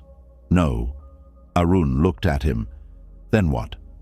Stopping what happened yesterday from controlling what happens inside you today. Arun became quiet. This is important. Forgiveness is often misunderstood. It does not erase consequences. It does not require trust where trust has been broken. It does not mean returning to harmful situations. Sometimes wisdom means distance. Sometimes compassion includes a boundary. Forgiveness is about another kind of freedom. It is the decision not to keep drinking poison because someone else hurt us. The monk asked Arun to close his hand around the cold coal. "Think about your father." Arun did. Immediately his body changed. His jaw tightened. His shoulders rose. His breathing became shorter. The monk asked, "Where is your father?" "At home." "Is he touching you?" "No." "Is he speaking?" "No." "Then who is creating? What your body is feeling right now?" Arun became angry at the question. He caused it. Once. The monk paused. "What is causing it now?" Arun wanted to argue, but he could see what the monk meant. His father had spoken painful words. That was real. But Arun had repeated those words inside himself hundreds of times. His father had insulted him once. His memory had insulted him every week since. This is not our fault in the simple sense. The mind remembers pain because it wants to protect us. Remember this. Do not let it happen again. That is useful, until protection becomes imprisonment. The monk said, "Anger has a purpose." Arun looked surprised. "You do not think anger is bad?"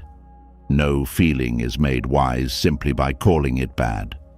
The monk continued, "Anger can tell you a boundary has been crossed. It can show you injustice. It can give energy to protect someone. But anger is a messenger." He pointed to Arun's hand. "It is a terrible home." Arun looked at the coal. He had made anger his home. He used it in every conversation with his father. Even kindness became suspicious. If his father praised him, Arun thought, what does he want? If his father apologized, Arun thought, he does not mean it. If his father stayed silent, Arun thought, he is too proud to apologize. His anger had built a world where nothing could enter except more evidence for anger. The monk asked him to walk around the monastery carrying the coal. "Do not put it down." Arun thought this was ridiculous, but he obeyed. He ate while holding it, swept the courtyard with one hand, carried water awkwardly. When someone offered him fruit, he struggled to take it. By afternoon, he was irritated. "This is pointless." The monk asked, "Is the coal heavy?" "No." "Then why are you tired of carrying it?" "Because it gets in the way." The monk smiled. "Exactly. Some burdens are not heavy because of their weight. They are heavy because they occupy the hand we need for something else. Anger can do this. While we hold it, tenderness becomes harder. Trust becomes harder. Joy becomes harder. Even when something good arrives, we have no free hand to receive it." Arun looked at the coal.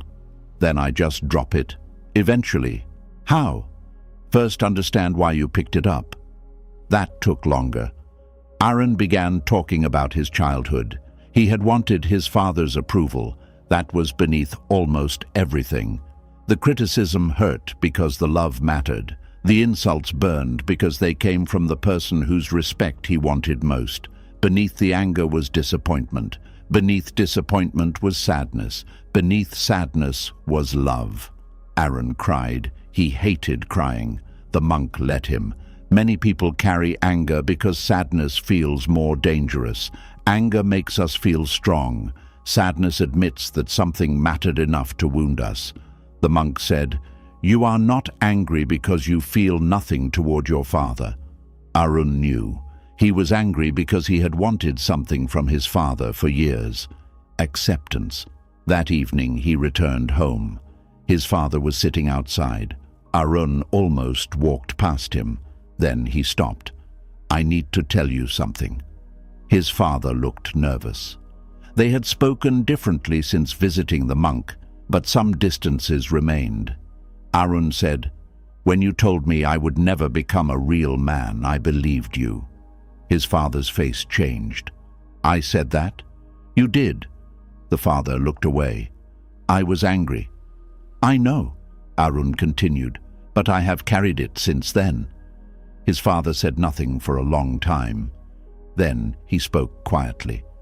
"My father said almost the same thing to me." Arun looked at him. The father rubbed his hands together. "I hated him for it." The silence between them became different, not fixed, not healed, but open. This is how suffering passes through generations. Someone is wounded. They do not understand the wound. Then one day they speak from it. Another person is wounded. Pain travels forward until someone becomes aware enough to stop handing it down. Arun's father said, "I am sorry." The apology did not erase the years, but Arun felt something loosen. He did not suddenly trust everything. He did not forget.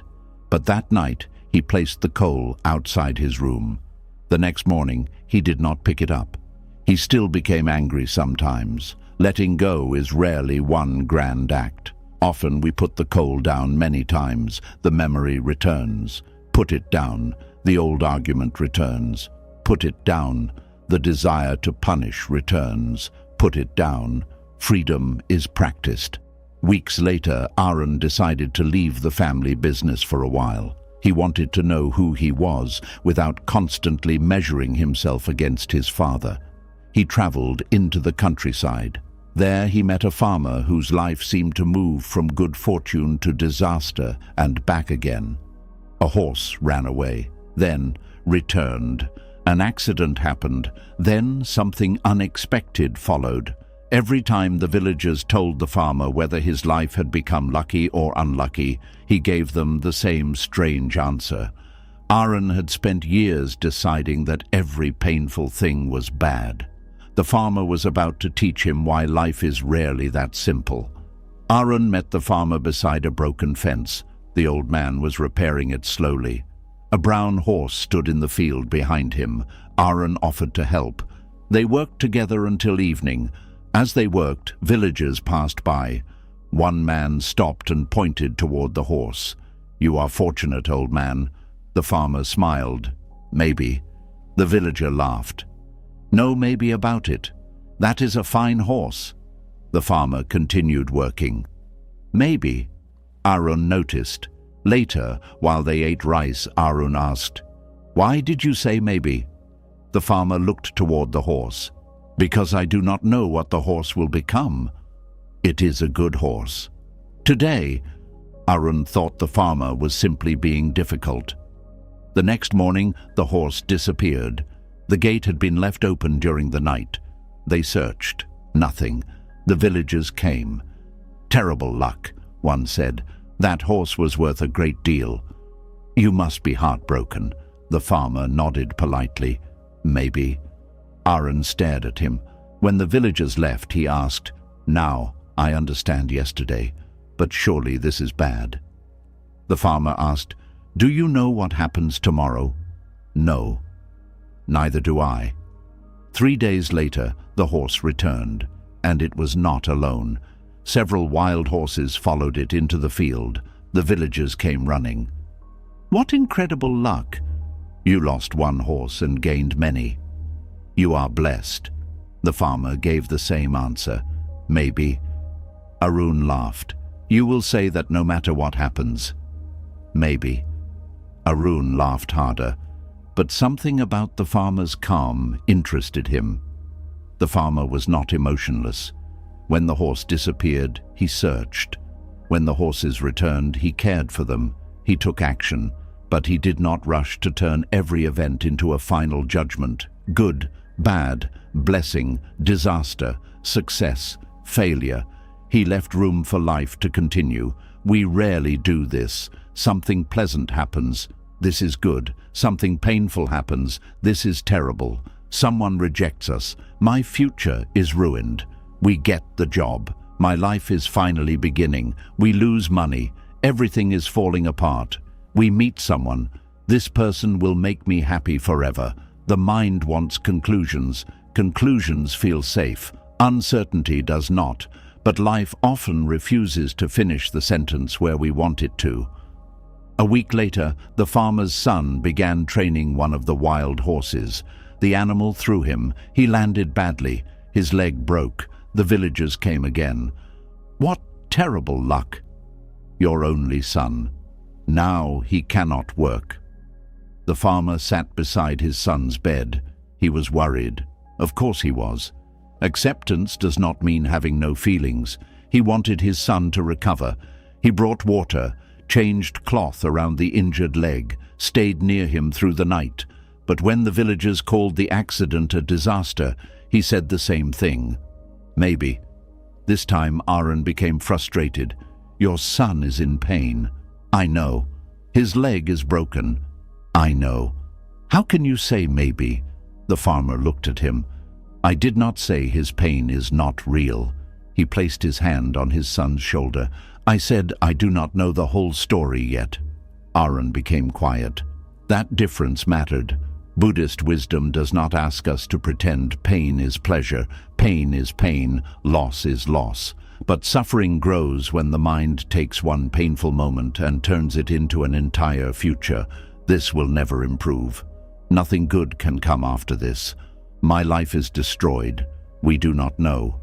Sometimes the worst day of 1 year becomes the reason we meet someone important the next.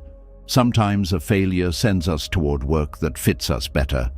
Sometimes a loss teaches us what we had refused to see. And sometimes something painful remains simply painful. Buddhism does not require us to invent a beautiful reason for every tragedy. It asks us to see clearly. This is happening. What happens next is not fully known. That is enough. Several weeks passed. Soldiers arrived in the village. A war had begun along the border. Every young man able to fight was ordered to leave. Families cried as their sons were taken. When the soldiers reached the farmer's house, they saw his son's broken leg. They left him behind. The villagers gathered afterward. "You were right. What incredible luck his leg was broken." The farmer looked at his son. "Maybe." Arun finally understood. The lesson was not that bad things secretly become good. The lesson was not that good things secretly become bad. The lesson was that our labels arrive too early. Life is still moving. This connects deeply with the Buddhist teaching of impermanence. Things change. Conditions change. Our understanding changes. What seems permanent from inside one moment may look completely different years later. Arun thought about his father. For years he had labeled their relationship bad, damaged, unfair. Maybe much of that was true, but he had also treated those labels as final. He had decided who his father was, who he was, what their future must be. He had stopped leaving space for change. The farmer asked him, "Why did you come here?" Arun told him. He spoke about anger, his father's words, the monk, the coal, the apology. Then he said, "I thought leaving home would tell me whether I had made the right choice." The farmer smiled. "And has it?" "I do not know." "Good." Arun looked confused. "Good?" "Not knowing is uncomfortable." The farmer poured tea. "But sometimes not knowing is more honest than an answer." This was difficult for Arun. He wanted certainty. People often do. Did I marry the right person? Did I choose the right career? Was leaving a mistake? Will this illness improve? Will my child be okay? Will I regret this? We search for someone who can remove uncertainty. But uncertainty is not a mistake in life. It is one of life's conditions. Buddhist practice teaches us to stand inside uncertainty without immediately filling it with fear. We can make wise choices. We can prepare. We can act. But we cannot demand that the future reveal itself before we live it. Arun stayed with the farmer for several months. He learned to plant, repair fences, care for animals, wait for rain. Farming taught the same lesson again and again. You can prepare the soil, you can plant carefully, you can water, but you cannot order the seed to grow. There is effort, and there are conditions outside effort. Happiness changes when we understand the difference. We stop believing we can control everything, and we stop believing we are helpless. We do what is ours to do. Then we meet what comes. One evening, Arun asked the farmer, "Are you a lucky man?" The farmer laughed. "I stopped trying to find out." "Then what do you call your life?" The farmer looked across the field. "My life. Nothing more. Not blessed, not cursed, not perfect, not ruined. A life, changing every day." Arun smiled. For years he had chased the good and fought the bad. Now he was beginning to understand that both were visitors. The sun went down. The farmer's horses moved quietly through the field. His son's leg was healing. The war was still happening far away. Some things were pleasant, some were painful, most were unfinished, and that was life. The next morning, one of the horses disappeared again. Arun heard the villagers approaching before he saw them. This time he smiled. He already knew what the farmer would say. But the missing horse would soon return in a way no one expected. And when it did, a young man would learn something even deeper. Not only that good luck and bad luck can change, but that nothing we love, fear, gain, or lose stays the same forever. The horse disappeared before sunrise. Again. When Arun walked outside, the gate was open and the field was empty. The farmer stood near the fence looking toward the hills. Arun smiled. "I know what you're going to say." The farmer looked at him. "Do you?" "Maybe." The farmer laughed. "You are learning." By midday, the villagers had heard. They came carrying the same worried faces they had brought before. "What terrible luck. That horse brought the others to you. Perhaps they will all leave now." The farmer nodded. "Maybe." But this time, Arun did not become frustrated. He understood something he had not understood before. The farmer was not pretending nothing mattered. He cared about the horse. He searched the hills. He checked the road. He repaired the gate. He did everything he could. He simply refused to tell himself a story larger than what had happened. The horse was gone. That was true. Everything is ruined was not yet true. This difference seems small. It can change a life. Our minds rarely stop with what happened. A friend does not call. They no longer care about me. We make a mistake at work. I will lose everything. Someone leaves. I will always be alone. One event becomes an entire future. The horse was gone. The farmer allowed it to be only that. 3 days passed. No horse. Then 5. Then 7. Arun began to wonder whether this time the villagers were right. On the 8th morning, they heard hooves. Not one horse, many. The missing horse came over the hill, leading a group of wild horses behind it. Aaron ran toward the field. The farmer stood and watched. The villagers came quickly. Again they shouted, "What fortune! You are rich now. The horse has made you wealthy." The farmer smiled. Maybe. Aaron laughed. But what happened next surprised everyone. Among the wild horses was one young mare with an injured leg. She could barely walk. The others moved around her. The farmer approached slowly. He did not immediately think about what she was worth. He saw that she was suffering. He brought water, then food. He cleaned the wound. For several days, he slept near the stable. Aaron helped him. The mare became calmer. One evening, Aaron asked, "Why are you doing so much for an animal you may never be able to use?" The farmer looked at him. "Must everything be useful before it deserves care?" Aaron became quiet. He had spent much of his life thinking in those terms. What can this person do for me? What can I gain? What will this become? Will this make my life better? The farmer seemed to live differently. Something could have value without being profitable. Something could be loved even if it never repaid the love. Buddhist compassion begins here, not with asking what another life can give us, with recognizing that another being wishes to avoid pain just as we do. The horse could not explain her suffering. She could not promise gratitude. She could not offer money. She hurt. That was enough. Over the next month, the mare slowly healed, but she remained unable to run properly. One wealthy trader visited the farm and offered to buy the strongest horses. He looked at the injured mare. "That one is worthless." Aaron noticed the farmer's face. Not anger, not offense, just sadness. "Worthless to whom?" the farmer asked. The trader laughed. "To anyone who needs a horse." The farmer shook his head. "She does not need to be useful to you to be alive." The trader bought 2 other horses and left. Aaron kept thinking about that sentence. How often do human beings do the same thing to one another? We praise people when they are strong, when they produce, when they help, when they entertain us, when they agree with us. Then illness comes, age comes, failure comes. Someone can no longer give us what they once gave. Suddenly we look at them differently. Sometimes we even look at ourselves that way. If I cannot work like before, what am I worth?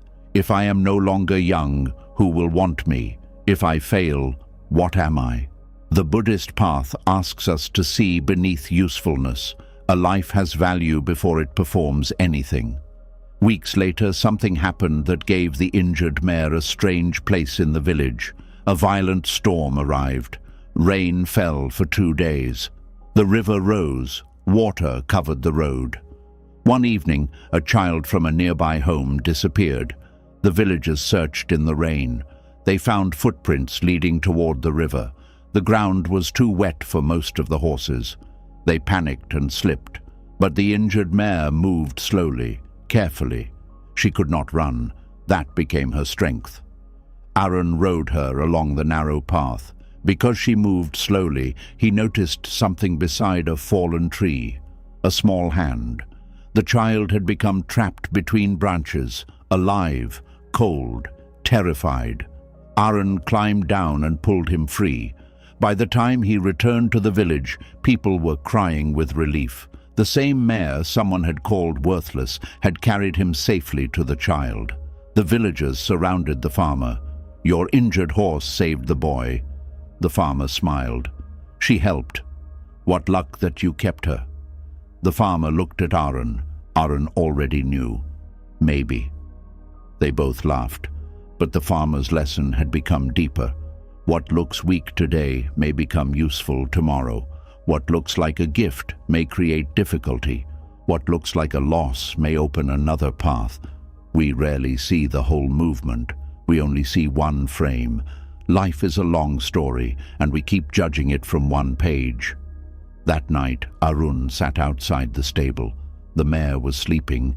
He thought about his father, the painful words, his anger, leaving home, Meeting the monk, finding the farmer.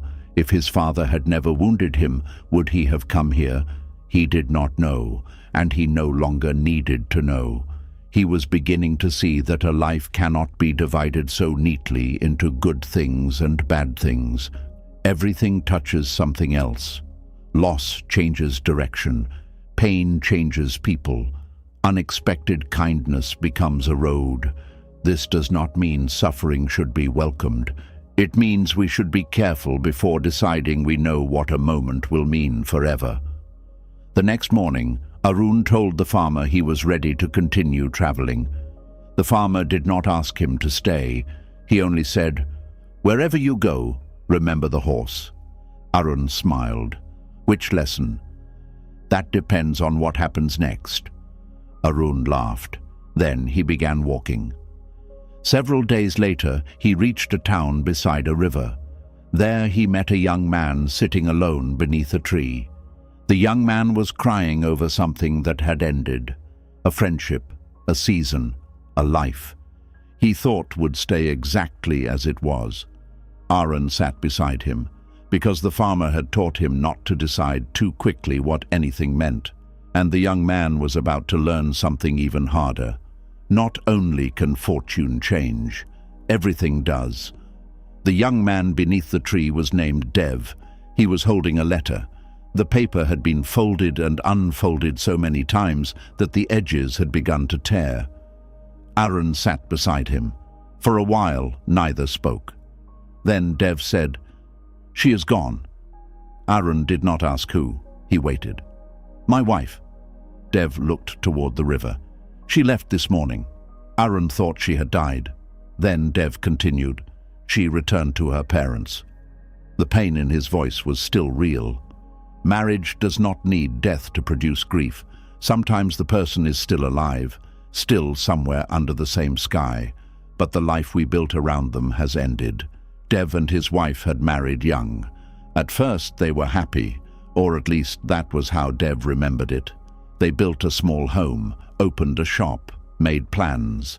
They said things people say when they love each other, always, forever. Nothing will change us. Then life began doing what life does. It changed them. His wife wanted to move closer to her family. Dev wanted to expand the shop. She wanted children soon. He wanted to wait. Small disagreements became old injuries. Old injuries became ways of seeing each other. Eventually, she said she needed time away. Dev heard only one thing: everything is ending. He showed Arun the letter. "I thought love was supposed to last." Arun remembered the farmer. He remembered the horse. He answered carefully, "Maybe love lasts, but not always in the form we expect." Dev looked angry. "That sounds like something people say when they do not know what to say." Arun smiled. "Maybe." Dev almost laughed despite himself. Arun stayed with him. They watched the river. Leaves floated past. A branch turned slowly in the current. Nothing stayed in front of them for long. Arun asked, "Do you see the same water twice?" Dev frowned. "No. The river still has the same name." Dev looked at him. Arun continued, "We call it one river, but it is changing every moment." Dev understood the comparison. He did not like it. "You are saying my marriage was supposed to change." "I am saying everything does." This is one of the central truths in Buddhist teaching: impermanence. Everything that arises changes. Everything formed by conditions moves. A flower opens and fades. A body grows and ages. A thought comes and goes. A season begins and ends. A friendship changes. A marriage changes. Even the person we call me is not exactly the same person from one year to the next. We know this, but we live as if we do not. We take photographs because moments leave. We save messages because conversations end. We say, "Remember when?" because some part of us knows that time never returns exactly what it takes forward. Dev said, "Then what is the point of loving anything?" Arun had asked himself similar questions. If everything changes, why care? It is tempting to believe impermanence makes love meaningless. Buddhism points in the opposite direction. Impermanence is one reason love matters. The flower matters because it will not bloom forever. The meal matters because it ends. The conversation matters because one day there will be a last conversation. If everything stayed forever, attention would feel less urgent. Dev picked up a dry leaf. So I am supposed to be grateful she left? No. Then what? Do not ask the moment to be something it is not. Dev looked down. Right now the marriage was uncertain. Right now he was hurt. Right now he did not know what would happen next. That was difficult enough. His mind had added more. She will never return. I will always be alone. Those years were wasted. I will never trust anyone again. The mind had taken one painful day and stretched it across the rest of his life. Arun had learned this from the farmer. Facts are often smaller than fear. The fact was this: his wife had left for now. Everything else was prediction. Arun stayed in town for several days. Dev began walking with him each morning. They followed the river. One day the water was calm, the next it was muddy from rain. Another morning it was low enough to expose stones. Dev began noticing. The river never apologized for changing. It simply changed. One morning Dev said, "I wish I could go back to the beginning." Would you be the same man? No. Would she be the same woman? Dev shook his head. Then there is no beginning to go back to. That hurt, but it also freed something. Dev had been trying to restore an old version of his marriage. Perhaps that version no longer existed. Even if his wife returned, they could not become those two young people again. They could only meet as the people they were now. This is difficult in relationships. We sometimes love a memory and become angry at the living person for changing. You used to be different. You used to need me. You used to laugh more. You used to want what I wanted. But the person in front of us is not a photograph. Neither are we. Weeks passed. Dev received another letter. His wife wanted to meet. His hands shook while reading it. He asked Arun, "What if she wants to leave forever?" Arun answered, "Then you will meet that when it comes." "What if she wants to return?" "You will meet that too." You really learned to say nothing useful from that farmer. Arun laughed. Then he said, "I learned not to suffer tomorrow before tomorrow arrives." Dev kept the sentence. When his wife returned, they spoke for hours, not to recreate the past, to understand the present. They admitted things. She felt ignored. He felt abandoned. She had changed. He had changed. They did not know whether their marriage would continue. For once, they stopped demanding an answer before they were ready. They chose to begin slowly. Not again. New. This mattered. Happiness often disappears when we demand that life repeat itself. We want the old body, the old relationship, the old home, the old feeling. But peace asks another question. What is here now? Months later, Dev and his wife were still together. Not because they defeated change, because they finally allowed change into the relationship. They learned to speak before resentment became history. They learned that love was not a promise that nothing would move. It was the willingness to meet each other as movement happened. One afternoon, Dev walked through the market. A loud cracking sound came from a nearby workshop. People turned. Inside, an old potter stood over the broken pieces of a beautiful bowl. It had taken him weeks to make. People expected anger, maybe grief. Instead, the potter looked at the pieces, then smiled. Dev stopped walking. After everything the river had taught him about change, he still could not understand why a man would smile when something beautiful broke. So he entered the workshop. The bowl lay in 6 pieces. It had been beautiful. Even broken, Dev could see that. The glaze was deep and smooth. Small patterns had been painted around the edge by hand. The potter had spent weeks shaping it, drying it, firing it, painting it, firing it again. Now it was on the floor, gone in one sound. A young apprentice stood nearby, looking terrified. His elbow had knocked the bowl from the table. "I am sorry," he said. The old potter looked at the pieces, then at the boy. Then he smiled. "It has broken." The apprentice began crying. "I ruined it." The potter knelt. "Did you mean to?" "No." "Then help me pick it up." Dev stood at the doorway. He could not stop himself. "You're not angry?" The potter looked up. "Should I be? You worked on that bowl for weeks." "Yes. It was your best one." The potter smiled. "Maybe." Dev almost laughed. The farmer had followed him somehow. He stepped inside. "If that happened to something I made, I would be furious." The potter picked up one piece. "Then you would have a broken bowl and anger." He placed it carefully on the table. "I only have the broken bowl." Dev remembered the river, the monk, the farmer. He was beginning to hear the same teaching in different voices.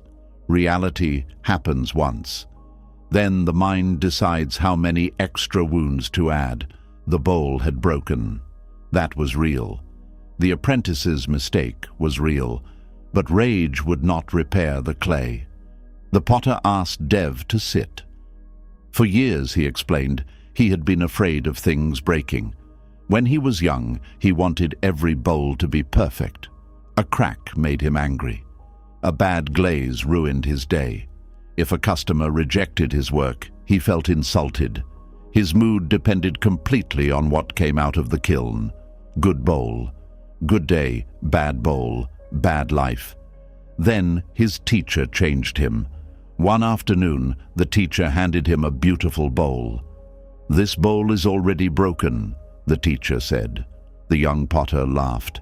"It is right here. Yes, there is not one crack. Still broken." The young man thought the teacher was losing his mind. Years later, he understood. The bowl existed under conditions. Clay, water, fire, care, time. One day those conditions would change. The bowl could fall. It could crack from heat. It could be buried. Someone could throw it away. Even if no accident happened, centuries would eventually take it. To say the bowl was already broken did not mean it was useless now. It meant its breaking was already part of its nature. The same is true of everything made. This body is already aging. The new house already carries the possibility of decay. The fresh flower already contains the beginning of wilting. The person we love already carries mortality. This may sound sad. The potter discovered something else. It made him more grateful. When he began seeing each bowl as temporary, he became gentler with them, not more anxious, gentler. He appreciated the time before breaking. Buddhist awareness of impermanence is not meant to make us stare at everything with fear. It is meant to wake us up. Drink from the cup while it is here. Speak kindly while the person can hear you. Use the good plates. Wear the clothes you keep saving. Sit with your parents. Listen to your children. Watch the sunset you think you will see 1,000 more times. We do not know how many remain. Dev looked at the broken bowl. Still, you must be disappointed. Yes, the potter's answer surprised him. You are? Of course. Then why smile? Because disappointment can be here without becoming anger at the whole world. This mattered. Acceptance is not pretending. The potter liked the bowl. He wished it had not broken. He felt sadness. But he did not argue with reality. There is a particular kind of suffering that begins after something has already happened. It should not have happened. He should have been more careful. I cannot accept this. But reality has already moved. The bowl is already on the floor.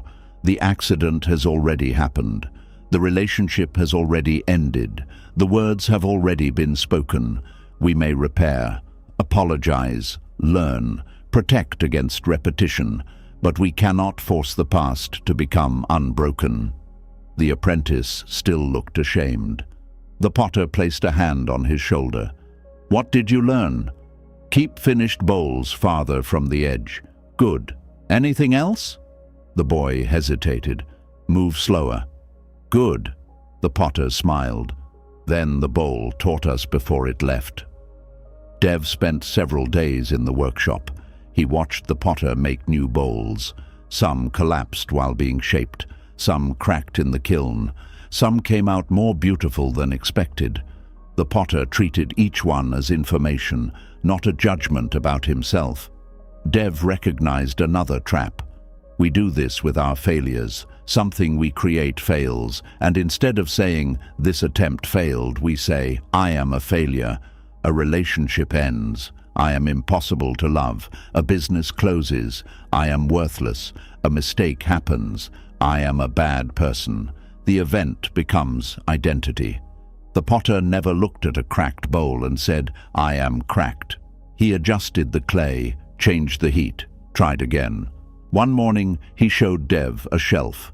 On it were several broken bowls repaired with visible lines. You fix them. Some. Why? Because sometimes broken things can still serve. He handed Dev one. The crack remained visible. He had not tried to hide it. Dev ran his finger along the line. It is different now. Yes. Not what it was. No. Still useful. The potter smiled. Now you understand more than bowls. Dev thought about his marriage. He and his wife had not returned to what they were. There were cracks, apologies, new boundaries, things they could not pretend had never happened. But perhaps repair did not mean returning to untouched clay. Perhaps repair meant becoming honest about where the breaks had been. Before Dev left, he asked the potter what happened to all the pieces he did not repair. Some returned to the earth. And you are really not sad? Sometimes I am. The potter looked around the workshop. But sadness also changes. Again, everything moved. Dev thanked him and continued toward home. That afternoon, a richly dressed woman entered the workshop. She had heard about the broken bowl. She wanted to buy every piece. The potter told her it was not for sale. The woman became strangely upset.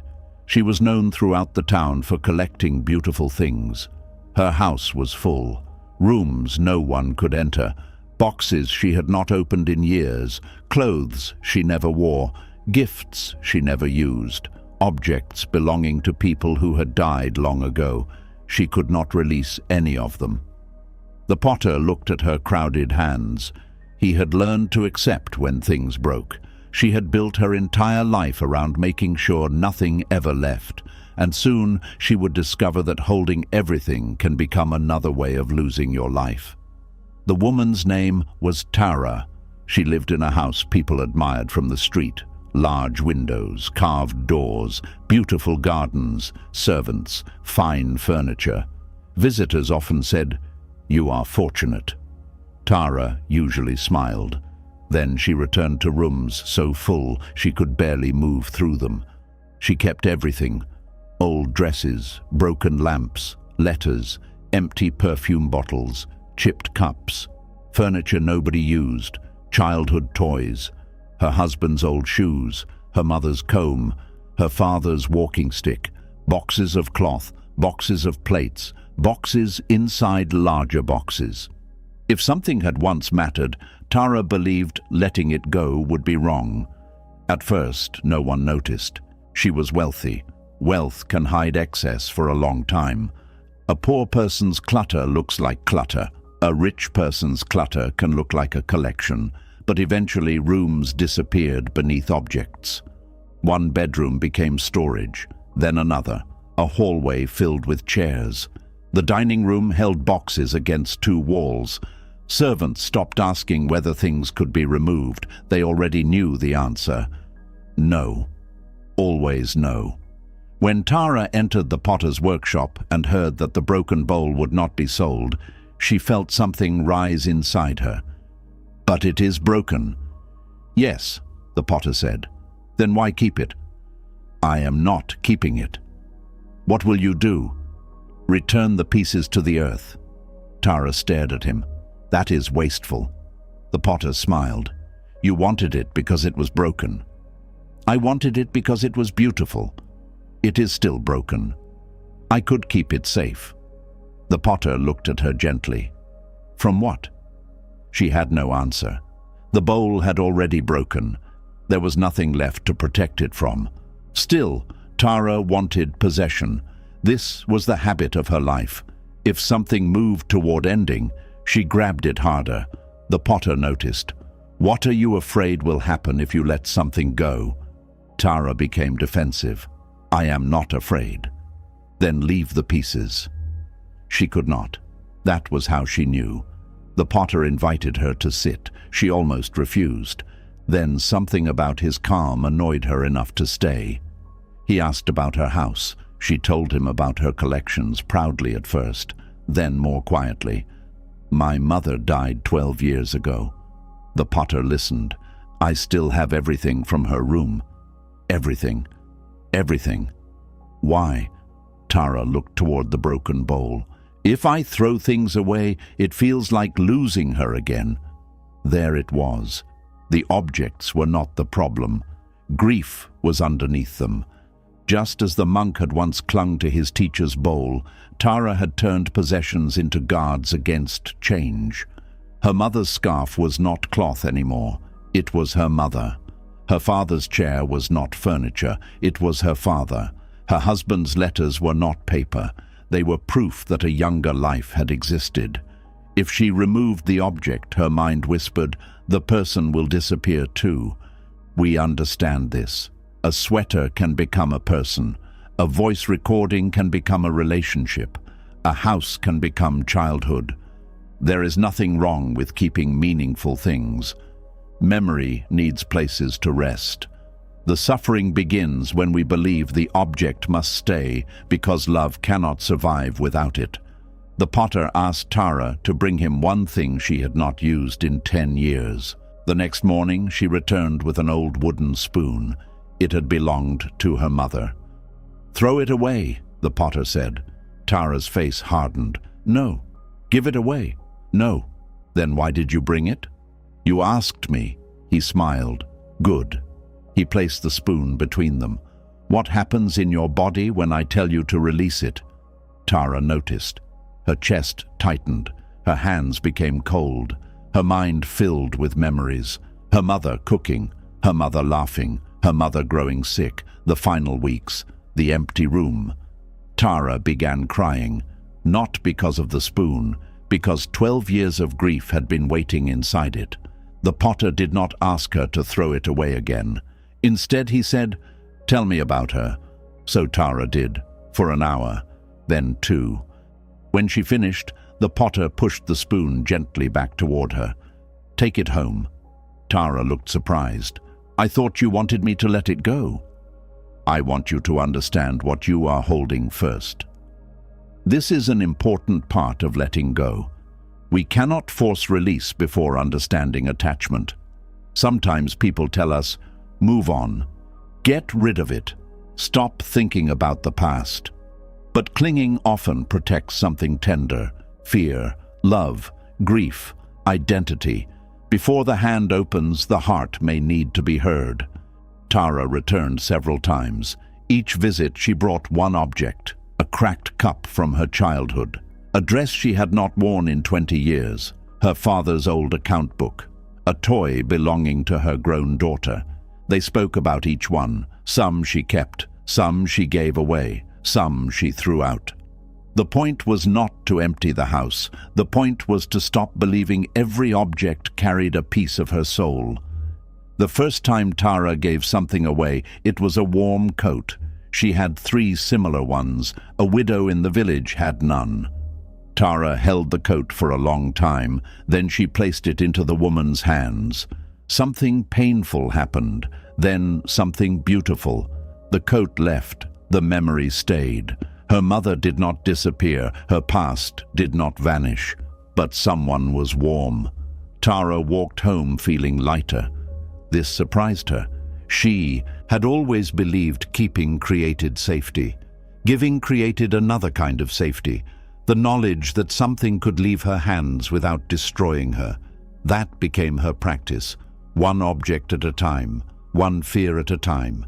She opened rooms that had been closed for years. Sunlight entered, windows opened, dust rose into the air.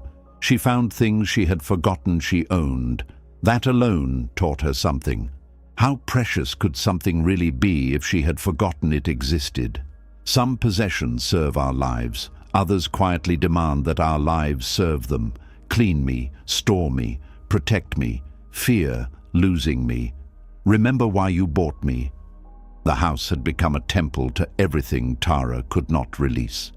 Now it began becoming a home again. Months later, her daughter visited. She walked into a room that had once been filled with boxes. There was now a chair near the window, nothing more. Where is everything? Some is gone. Her daughter looked worried. Grandmother's things? Some. You threw them away? Some. Her daughter stared. Tara smiled. Your grandmother is still here. She touched her chest. Then she laughed.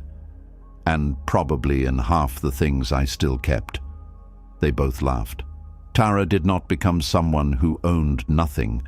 That was never the lesson. She still had beautiful objects. She still kept her mother's wooden spoon, but now she used it. This was the change. She stopped keeping meaningful things so safe that they could no longer participate in life. She cooked with the spoon. She wore jewelry that had stayed inside boxes for decades. She invited people into rooms that had once been storage. She gave away blankets, furniture, dishes, books. With every release, she noticed the fear, then watched it pass. One afternoon, a small boy came to her house with his mother. The family had very little. Tara offered them food. When the boy saw a tray of sweets, his eyes widened. There was only one piece left. Tara expected him to eat it immediately. Instead, the child looked at his mother, then broke the sweet in half. He handed one piece to her. The mother tried to refuse. The boy insisted. Tara watched. The child possessed almost nothing, yet his first movement was to share. She had possessed almost everything, and for years her first movement had been to hold. Something in that simple act reached deeper than all the lessons the potter had given her. She knelt beside the boy. Why did you give half away? He looked confused by the question. Because she likes sweets too. That was all. No philosophy, no great teaching, just a small hand opening. Tara smiled. She had spent years believing happiness meant keeping what she loved. The child seemed to know something else. Sometimes happiness begins the moment the hand opens, and his story was only beginning. The boy held half the sweet out to his mother. She shook her head. You eat it. The boy pushed it closer. You like sweets too?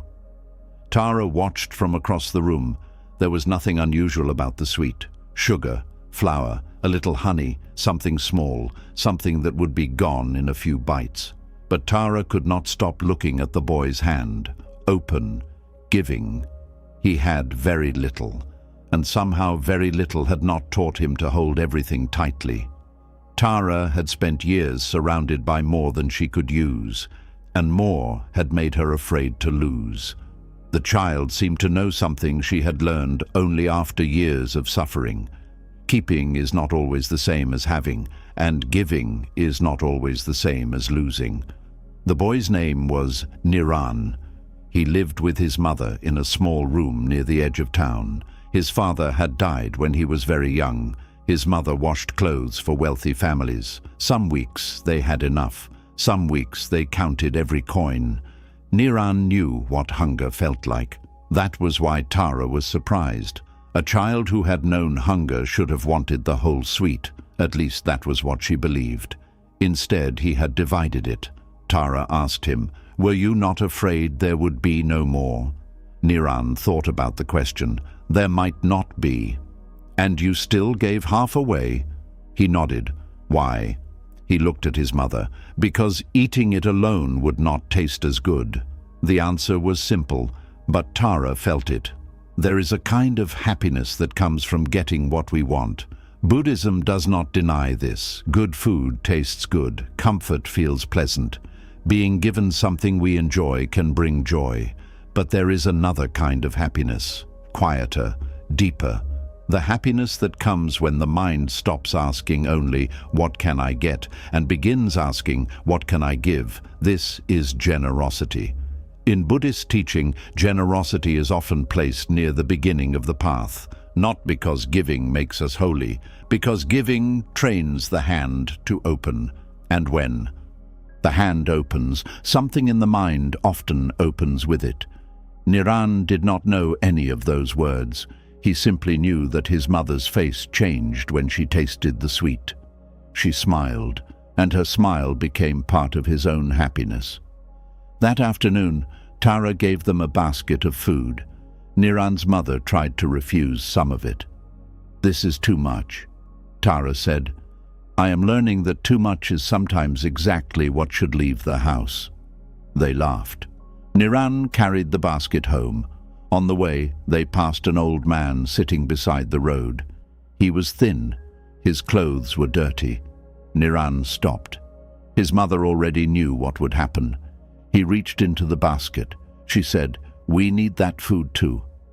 Niran looked at her, then at the old man. His mother became quiet. Niran took out one piece of bread, only one. He gave it to the man. The man bowed his head. "Thank you." Niran continued walking. His mother asked, "Do you give everything away?" "No." "Good." Niran smiled. "I was hungry too." This matters. Generosity is not destroying ourselves to prove that we are kind. It does not mean giving what we truly need until resentment grows. Wisdom matters. The Buddhist path speaks of the middle way, not greed, not careless sacrifice. A hand can open without becoming empty. Niran understood this naturally. He gave one piece, then carried the rest home. That night he ate well, and he remembered the old man's face. The bread had fed two people in different ways, one stomach, one heart. Over the next weeks, Tara began inviting Niran and his mother to help when she gave things away. Blankets, bowls, clothes, food. Niran loved it. To him, giving was not serious. It was almost a game. Who needs this? Who can use that? Why is this chair sitting in a room nobody enters? Why do you have 6 pots? Tara sometimes laughed at how direct children could be. One morning, Niran found a wooden toy in Tara's storage room. It had belonged to her daughter many years earlier. "Can I have it?" Tara froze. The old fear returned. That toy belonged to a memory. Her daughter had carried it everywhere when she was small. For a moment, Tara wanted to say no. Then she looked at Niran. He was not asking for the memory. He was asking for a toy. Tara touched the worn wood. She remembered her daughter's small hands. The memory came fully, warm, alive. Then she gave the toy to Niran. He smiled as if she had given him treasure. The memory did not disappear. That surprised her again. Giving away the object had not erased the past. It had allowed something from the past to become useful in the present.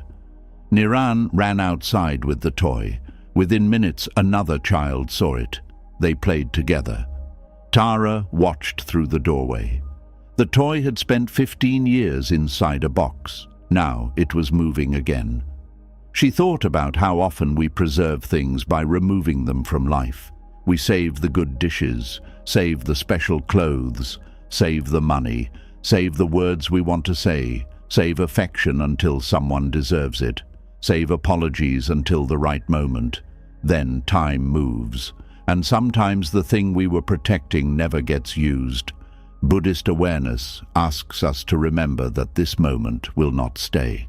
Generosity is one way of answering that truth. Give while there is someone to receive. Speak while there is someone to hear. Love while there is someone to love. Niran grew known around the neighborhood, not because he gave large things. He had no large things. He shared small things, half a fruit, a place in the shade, a little time helping an old man carry water, a joke with someone sitting alone. This is another truth we forget. Generosity is not measured only in money. Attention can be given, patience can be given, forgiveness can be given, presence can be given. Sometimes the person in front of us needs nothing we can buy. They need to feel that they have not disappeared from the world. One afternoon, Niran and Tara were delivering food to several homes. At the last house, a widow opened the door. Her name was Lila. She lived alone. Her husband had died years earlier. Her children had moved far away. The house was clean, quiet, too quiet. Tara handed her a basket. Lila thanked her. Then Niran asked, "Who eats with you?" The question stopped everyone. Lila looked into the empty room behind her. No one. Niran frowned. Every day? Most days. He thought about this. Then he sat down on her doorstep. His mother said, "Niran, we should go." He shook his head. "We can stay until she eats." Lila laughed, a real laugh, perhaps her first in many days. So they stayed. They ate bread together. Niran told stories. Tara listened. And Lila noticed something she had almost forgotten. Her loneliness had taught her to wait for people to come. The child had taught her another possibility. Perhaps she could become the person who opened the door first. The next morning, Lila stood in her quiet kitchen looking at 2 bowls. For years, she had used only one. That day, she placed the second bowl on the table. Then she went outside to find someone who might need a meal, and without knowing it, the lonely widow had begun walking toward the happiness she thought had left her years ago. Lila placed 2 bowls on the table. Then she stood there looking at them. One bowl was familiar. The other felt almost dangerous. For years, she had eaten alone. At first, people visited after her husband died. Neighbors came, relatives brought food, friends sat beside her. Everyone said, "If you need anything, tell us." Then, slowly, life returned to them, their work, their children, their problems. Their days became busy again. Lila's did not. Her husband's chair remained empty. The quiet became part of the house. At first, she hated it. Then she became used to it. Then something worse happened. She began protecting it. When people invited her out, she sometimes refused. Too tired, too far, maybe next time. When neighbors came, she worried they might stay too long. Loneliness had hurt her. Then loneliness became familiar, and familiar pain can be difficult to leave. This happens. We say we want connection, but after enough disappointment, distance begins to feel safer. No one can leave if we never let them close. No one can reject an invitation we never offer. No one can fail to understand us if we stop speaking. The heart builds a small room, then forgets it built the walls. Niran's question had opened a window. Who eats with you? No one. The answer sounded different when spoken aloud. That morning, Lila cooked more rice than she needed. Then she waited. No one came. She almost laughed at herself. What had she expected? That the universe would smell extra rice and send someone to the door? Then she remembered the lesson. Perhaps she had to open the door first. She carried one bowl outside. An elderly man who repaired shoes sat 2 houses away. His wife had died recently. Lila knew this. She had never visited him. She walked over. I made too much rice. It was not true. She had made exactly the amount she intended. But generosity can be shy at first.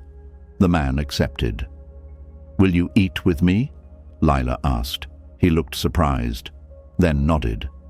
They sat outside. They spoke about ordinary things: weather, food prices, a roof that needed repair. Then the man mentioned his wife. Lila mentioned her husband. Within an hour, two lonely people discovered that grief recognized itself.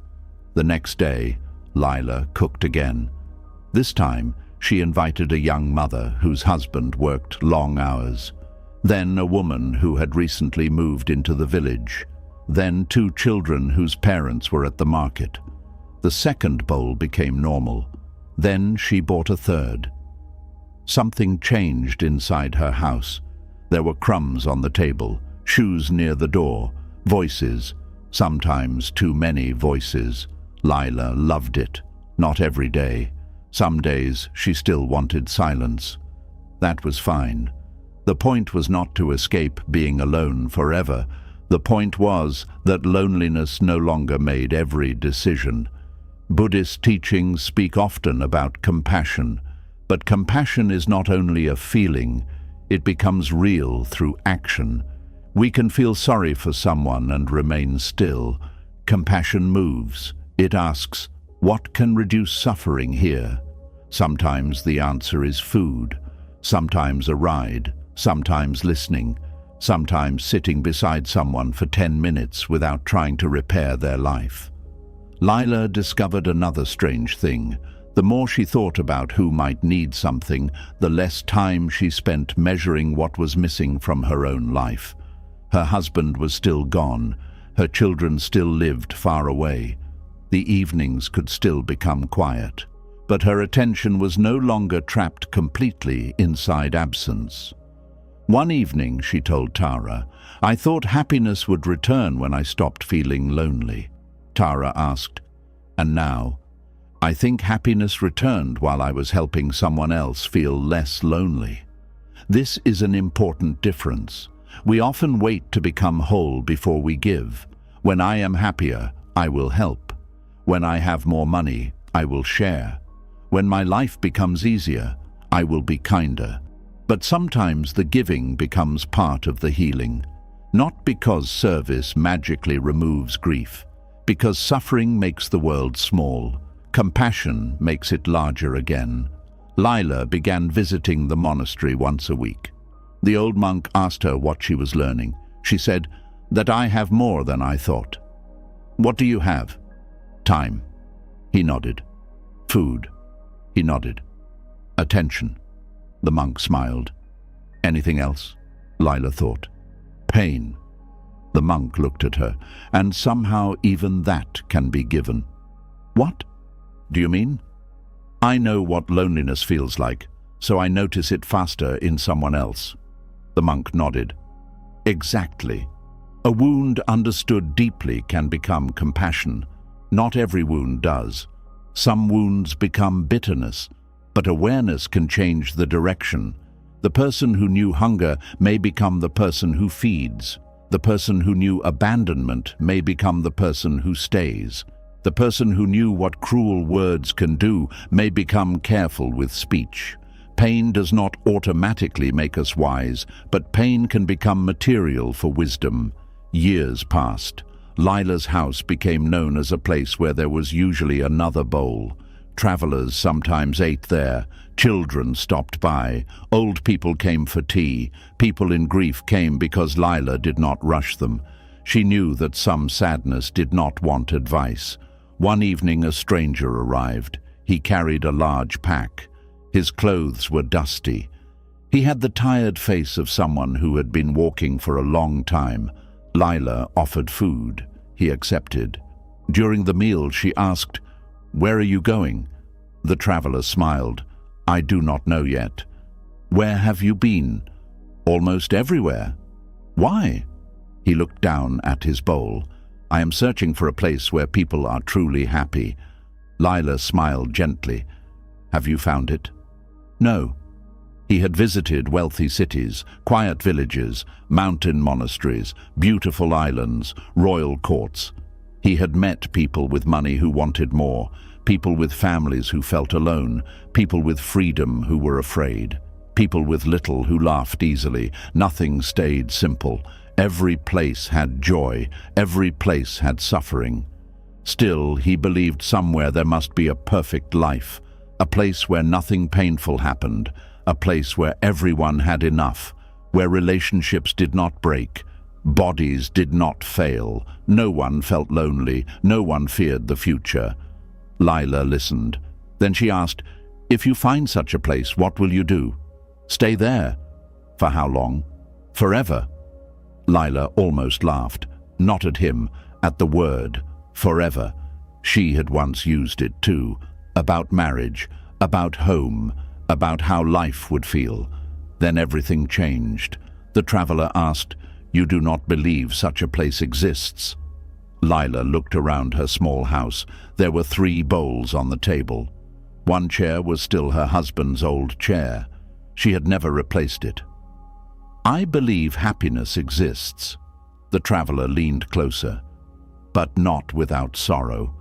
He looked disappointed. Lila continued, "Maybe you are searching for the wrong thing." He frowned. "What should I search for?" She thought of Niran, the child with half a sweet. She thought of her own second bowl. Perhaps not a perfect life. She looked at him. Perhaps a mind that knows how to live inside an imperfect one. The traveler slept badly that night. The sentence would not leave him. In the morning he thanked Lila and continued toward the river. He had heard there was a ferryman there who had carried people across the water for 40 years. A man who had watched thousands arrive on one shore and leave from the other. The traveler thought perhaps such a man would know where the perfect place was. He did not know that the ferryman was about to ask him why he was so desperate to reach another shore. The traveler reached the river near midday, but the ferryman was gone. A small sign said he would return before sunset, so the traveler sat beneath a tree. His name was Samir. He had been traveling for 12 years, 12 years looking for happiness, not moments of happiness. He had found those everywhere. He was searching for a life where happiness stayed. That was different. Samir had begun his search when he was young. His father had been a difficult man. Their home was full of arguments. Samir promised himself that somewhere in the world people must know how to live without hurting one another. So he left. First he traveled to a wealthy city. Surely money created happiness. He worked there for 2 years. He met rich merchants. Some were joyful, some were miserable. One man owned 5 houses and could not sleep because he feared losing them. Samir left. Then he traveled to a quiet farming village. Perhaps simplicity was the answer. The farmers lived close to the land. No crowded streets, no palaces, but there was drought, jealousy, family conflict, sickness. Samir left again. He traveled to the mountains. He met monks. Some had deep peace. Others still struggled with pride, impatience, and doubt. This confused him. He thought spiritual people were supposed to have finished being human. They had not. Samir traveled to the sea. He lived among fishermen, then craftsmen, then scholars, then soldiers. Everywhere the pattern repeated. Joy lived beside sorrow. Love lived beside fear. Beauty lived beside change. Nobody had managed to separate them completely. Still, he kept searching. This is something many of us do without physically traveling anywhere. We search through jobs, relationships, cities, possessions, plans. We imagine happiness exists in a different arrangement of life. If I lived there, if I married someone else, if I earned this much, if my body looked different, if my family behaved differently, if I could begin again. Sometimes change is necessary. There are places we should leave. There are decisions that can improve a life. But there is also a search that never ends, because the thing we are trying to escape travels with us. The mind. Samir had changed countries many times. His expectations had crossed every border with him. When something disappointed him, he said, "Not here. Maybe the next place." Lila's words had disturbed him, a mind that knows how to live inside an imperfect life. He had never considered that. He had assumed the world needed to become right before he could rest. That afternoon, Samir watched the river. People arrived. Some were laughing, some carrying goods. One woman cried quietly while waiting. A child chased insects along the bank. An old man slept under a tree. All of them were sharing the same shore, all having different experiences of it. Samir began to wonder whether place had ever been the whole answer. At sunset, the ferryman returned. He was an older man with strong arms and a slow walk. Samir approached him. "I need to cross." "Tomorrow," Samir frowned. "Why not now?" "Too late. I can pay double." The ferryman shrugged. "The river does not care." Samir was annoyed. He had spent 12 years traveling. He did not like being told to wait. "Is there another boat?" "No." "Another crossing?" "Not nearby." The ferryman began tying the boat. Samir asked, "Where can I sleep?" The ferryman pointed toward a small shelter. Samir sighed. Another delay, another place he did not want to be. Then he noticed what he was doing. Again. The present was only an obstacle between him and somewhere else. He had lived like this for years. This city was a step toward the next. This job was temporary. This relationship was not quite right. This day was waiting for tomorrow. How much of his life had he treated as a hallway? He sat down near the river. The ferryman made tea. He offered Samir a cup. Samir accepted. After a while, the ferryman asked, "Why are you traveling?" Samir told him, "The perfect life, the perfect place." The ferryman listened, then asked, "What was wrong with the place you came from?" Samir described his childhood. "What about the next place?" "Too much greed." "The next?" "Too much conflict." "The mountains?" "People were still people." "The sea?" "Danger." "The villages?" "Loss." The ferryman nodded. "And where are you going tomorrow?" Samir pointed across the river. "I heard there is a peaceful community beyond the hills." "Ah, do you know it?" "Yes." "Are the people happy?" "Sometimes." Samir's shoulders dropped. The ferryman laughed. "You do not like that answer." "I am tired of sometimes." "What do you want?" "Always." The ferryman became quiet. Then he pointed toward the river. "Find me water that does not move." Samir looked. The river flowed steadily. "That is impossible." "Find me a sky with no weather." Samir smiled. "Impossible." "Find me a body that does not age." Samir stopped smiling. The ferryman continued. "You want happiness without change." He looked at Samir. "That is what is impossible." Samir knew the idea of impermanence. He had heard monks speak about it, but he had treated it like philosophy. Now he saw what it had to do with his search. He wanted a life where pleasant things arrived and then froze. Good health, stay. Love, stay. Money, stay. Peace, stay. He wanted unpleasant things never to arrive. Pain, leave. Fear, leave. Loss, never come. But that was not life. That was a demand placed on life. Samir asked, "Then should I stop trying to improve anything?" "No." "Then what is the difference?" the ferryman thought. "If your roof leaks, repair it." He took another drink. "But do not demand a roof that will never need repair." Samir understood. Make wise changes, but do not confuse improvement with permanence. Choose good people. Still understand they change. Care for the body.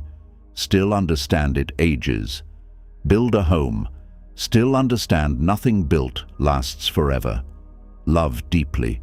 Still understand separation belongs to love because lives are temporary. This was not hopelessness. It was honesty. Samir looked across the water. For 12 years, every other shore had looked better. Maybe this was the trap. The far side always looked cleaner from a distance. He slept under the shelter that night. Rain began before dawn. The roof leaked. Samir moved his blanket. Then he laughed. Repair the roof. Do not demand a roof that never needs repair. Something inside him had begun to soften. The next morning, the ferryman prepared the boat. Samir climbed in. Halfway across, he looked back. The shore he had been desperate to leave looked peaceful from the water. Then he looked ahead. The other shore looked peaceful too. He smiled. The ferryman noticed. What? Samir shook his head. Nothing. But it was not nothing. For the first time, he was beginning to understand that another shore could not save him from being human. The boat continued across. The ferryman had spent 40 years taking people from one side to the other. And before they reached land, he would show Samir why so many people spend their whole lives crossing rivers that exist mostly inside the mind. The boat moved slowly across the river. Samir sat near the front. The ferryman stood behind him, guiding the boat with a long wooden pole. The morning was quiet. Mist rested above the water. Birds moved through the reeds. Samir watched the far shore. For years, that was how he had lived, looking ahead, the next place, the next answer, the next life, the next version of himself, always somewhere else. The ferryman asked, "What do you see?" "The other shore." "Only that?" Samir looked around. "Water, and birds, and..." Samir smiled. "Mist." The ferryman nodded. "You almost crossed the whole river without noticing the river." Samir looked down. The water moved beneath them. There it was again, the same lesson. His life had become a series of destinations. Finish school, leave home, find work, earn more, travel farther, find peace. Each destination promised that life would finally begin there. But life had been happening between destinations too. He had missed much of it. This happens easily. We spend Monday waiting for Friday, winter waiting for summer, working years waiting for retirement, living alone waiting for love, living with someone waiting for them to change. We place happiness on another shore, then call the crossing something to endure. The ferryman said, "I have carried thousands of people across this river." "Why do they cross?" "Many reasons." "Are they happier on the other side?" The ferryman laughed. "Some are happier because they left something harmful." Samir listened. Some find work. Some find family. Some find what they were looking for. He pushed the pole into the water. And some arrive and immediately begin wondering what is farther beyond. Samir knew those people. He had been one of them. The ferryman continued. "The problem is not crossing." This mattered. Buddhism does not teach us to remain frozen. Change jobs if wisdom says change. Leave danger, seek treatment, learn, travel, build, grow. The problem begins when we believe geography can remove greed, fear, jealousy, or dissatisfaction from the mind. Samir had carried himself everywhere. That had been the one traveler he could never leave behind. They reached the middle of the river. The current became stronger. The boat shifted. Samir grabbed the side. The ferryman remained calm. "Are we safe?" "For now." "For now." That is usually how safe works. Samir did not like this answer either. Humans want guarantees. The ferryman had none. He adjusted the boat. "Sit still." Samir obeyed. They moved through the current. Soon the water became calm again. Samir released the side. The ferryman asked, "When the current changed, what happened?" "I became afraid." "What did you want?" "For the river to become calm." "Did it?" "Eventually." "Because you worried?" Samir smiled. "No." The ferryman nodded. "There are currents in every life. Illness, money problems, conflict, grief, unexpected news. We often believe peace means removing the current. Sometimes we can change conditions, sometimes we cannot. But peace can also mean learning how to sit in the boat while the water moves, not pretending, not giving up, responding clearly instead of becoming the current ourselves. The ferryman told Samir about his wife. She had died many years earlier. For months after her death, he hated the river. They had built their life beside it. Every bend reminded him of her. Every evening he returned to an empty home. He considered leaving. "Why didn't you?" "I almost did." "What stopped you?" The ferryman pointed toward the shore behind them. "An old monk asked me a question." "What?" "If you cross the river, will your grief remain here?" Samir became still. The ferryman had realized the answer. No, he could travel 1,000 miles and still wake beside the same absence. So he stayed, not because staying was morally better than leaving, because he understood what he was trying to do. He was not seeking a new home. He was trying to outrun grief. "And did staying cure you?" Samir asked. "No." The ferryman smiled. "Time changed me.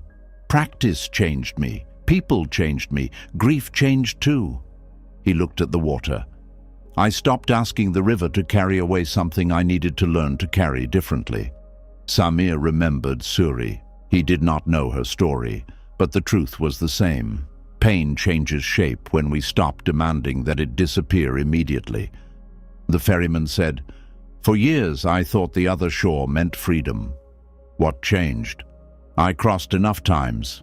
Samir laughed. The ferryman continued, "People on this side want that side. People on that side want this side. Those in villages want cities.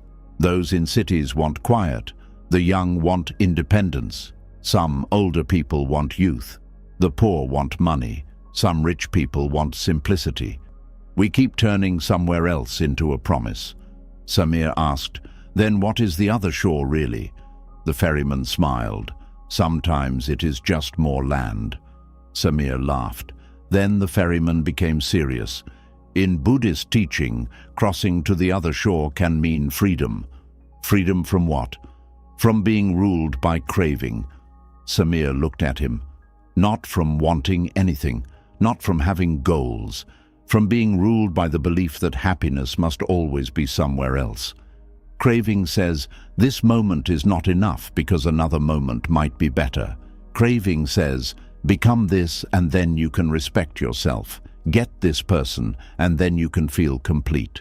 Reach this place and then you may finally rest." The ferryman said, "The other shore is not always where your feet land." He touched his chest.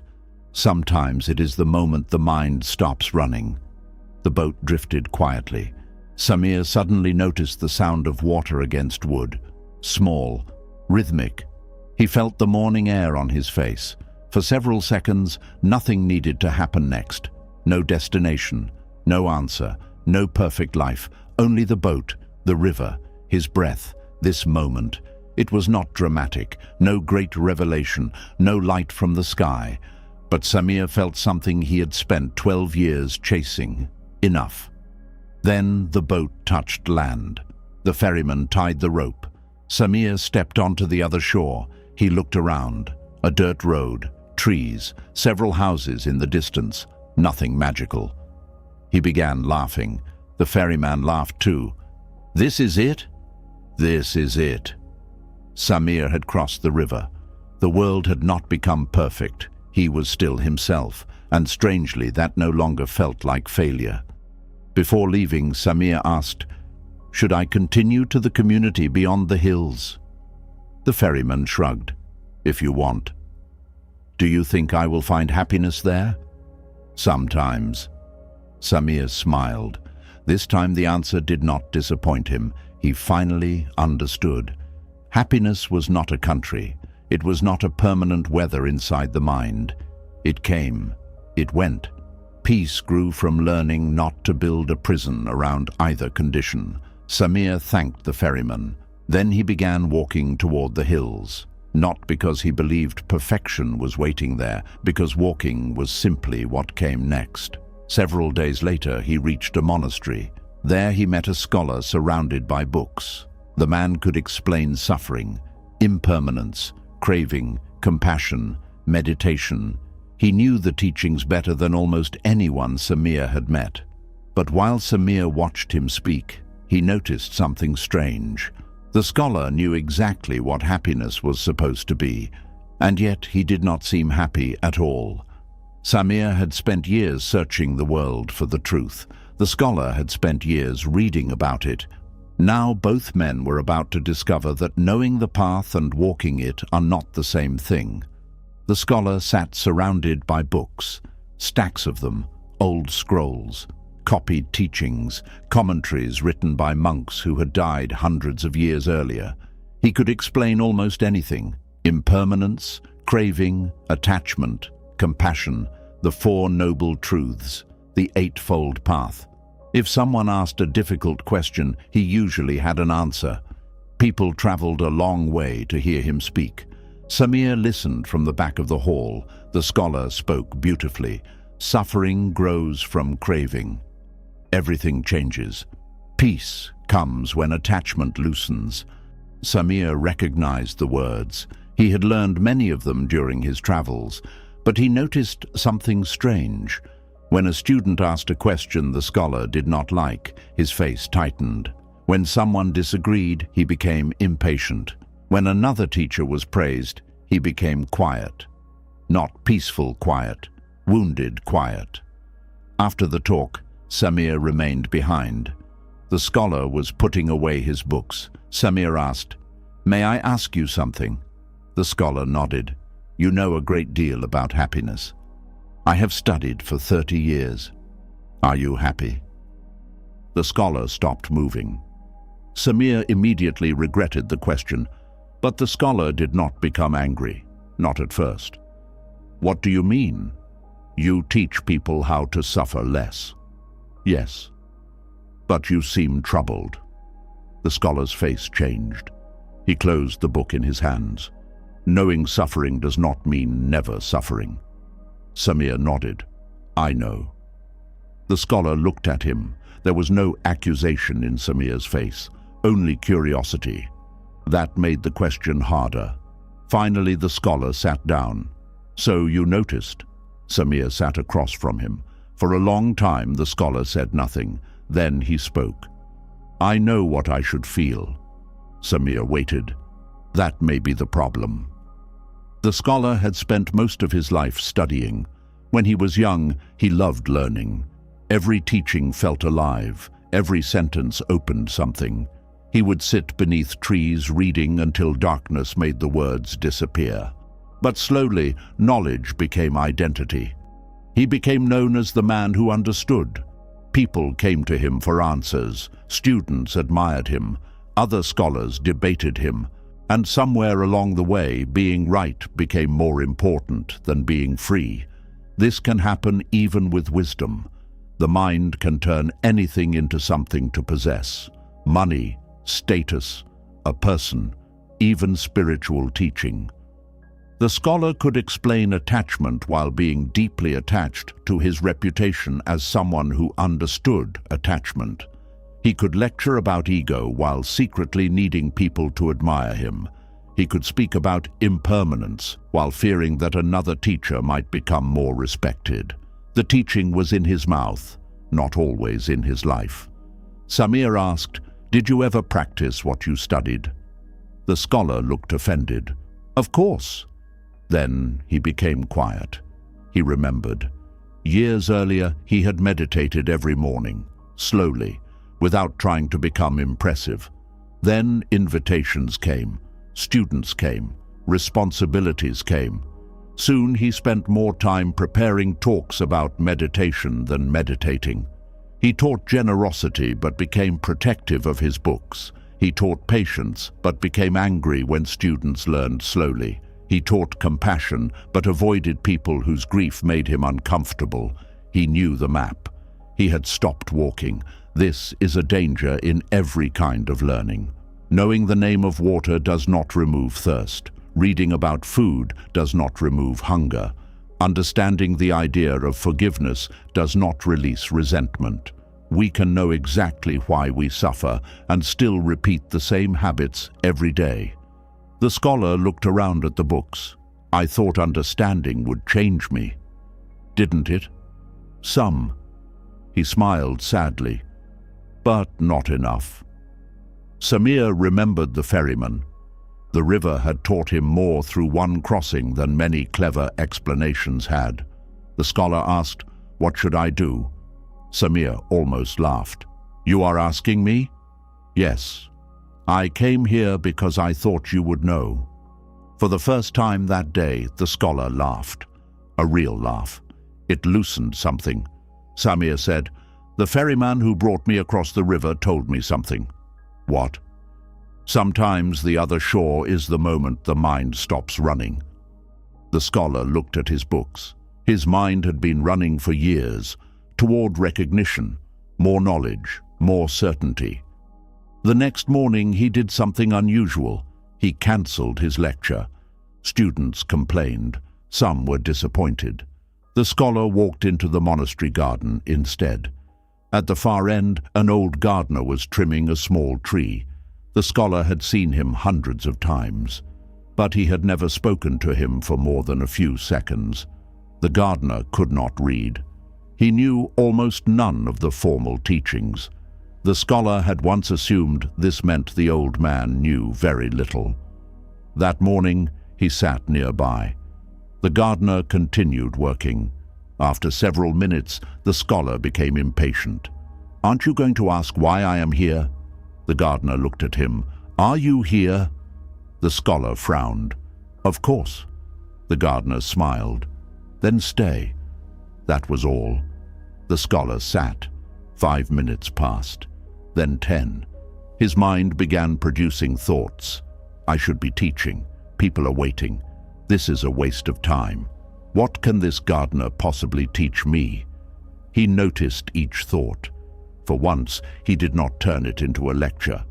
He only watched. A bird landed on the wall. The gardener stopped trimming. He watched the bird, then returned to work. The scholar asked, "What are you thinking about?" "The branch." "Only the branch." "While cutting the branch, yes." The scholar almost found this childish. Then he realized he could not remember the last time he had done only one thing. While eating, he planned lectures. While walking, he replayed debates. While speaking to students, part of him watched how they reacted. Even while meditating, he judged whether he was meditating correctly. He had studied the present moment for 30 years. He rarely entered it. That afternoon, he returned to the garden, then again the next day. The gardener did not give long teachings. He watered, swept, pruned, rested. When he was tired, he sat down. When rain came, he moved under the roof. There was nothing impressive, and perhaps that was why it helped. The scholar began seeing how much of his suffering came from trying to become someone. The wisest, the respected teacher, the man with answers. In the garden, nobody cared. A flower did not bloom more beautifully because the scholar understood impermanence. The soil did not become impressed by his knowledge. The gardener treated him like any other person who needed to learn how to hold a watering pot. One morning, the scholar accidentally poured too much water into a small bed. He became angry with himself. The gardener said, "Why are you angry? I knew better. Knowing is not doing." The words landed deeply. Knowing is not doing. He had built his whole identity around knowing. The gardener handed him the watering pot again. "Try with less." No shame, no speech. "Try again." The scholar smiled. Perhaps wisdom was simpler than he had made it. Not easy. Simple. Notice. Practice. Fail. Notice again. Return. Weeks later, the scholar began teaching again, but differently. He spoke less. He admitted when he did not know. He spent more time asking students what they had actually practiced. He stopped trying to win every debate, and every afternoon he returned to the garden. One day he asked the gardener, "Who taught you all this?" The gardener pointed toward an old building near the trees. "My teacher. Is he still here?" The gardener's face softened. "Yes." "Can I meet him?" The gardener nodded. "But you should go soon." "Why?" "He is dying." The scholar looked toward the small room. All his books had taught him that everything changes. Now he was about to sit beside a man facing the change no one can avoid. And the teacher's final lesson would not be about how to defeat death. It would be about how to meet it without missing the life still here. The scholar followed the gardener the next morning, but before they reached the old teacher's room, the gardener stopped. "Not yet." The scholar looked confused. "You said I should go soon." "I did." "Then why are we stopping?" The gardener handed him a broom. "Because you are not here yet." The scholar almost became angry. He had spent weeks working in the garden. Surely he had learned enough to visit a dying man. But the gardener began sweeping the path, so the scholar swept beside him. Dry leaves moved across the ground, one pile, then another. The work was slow. The scholar kept looking toward the old teacher's room.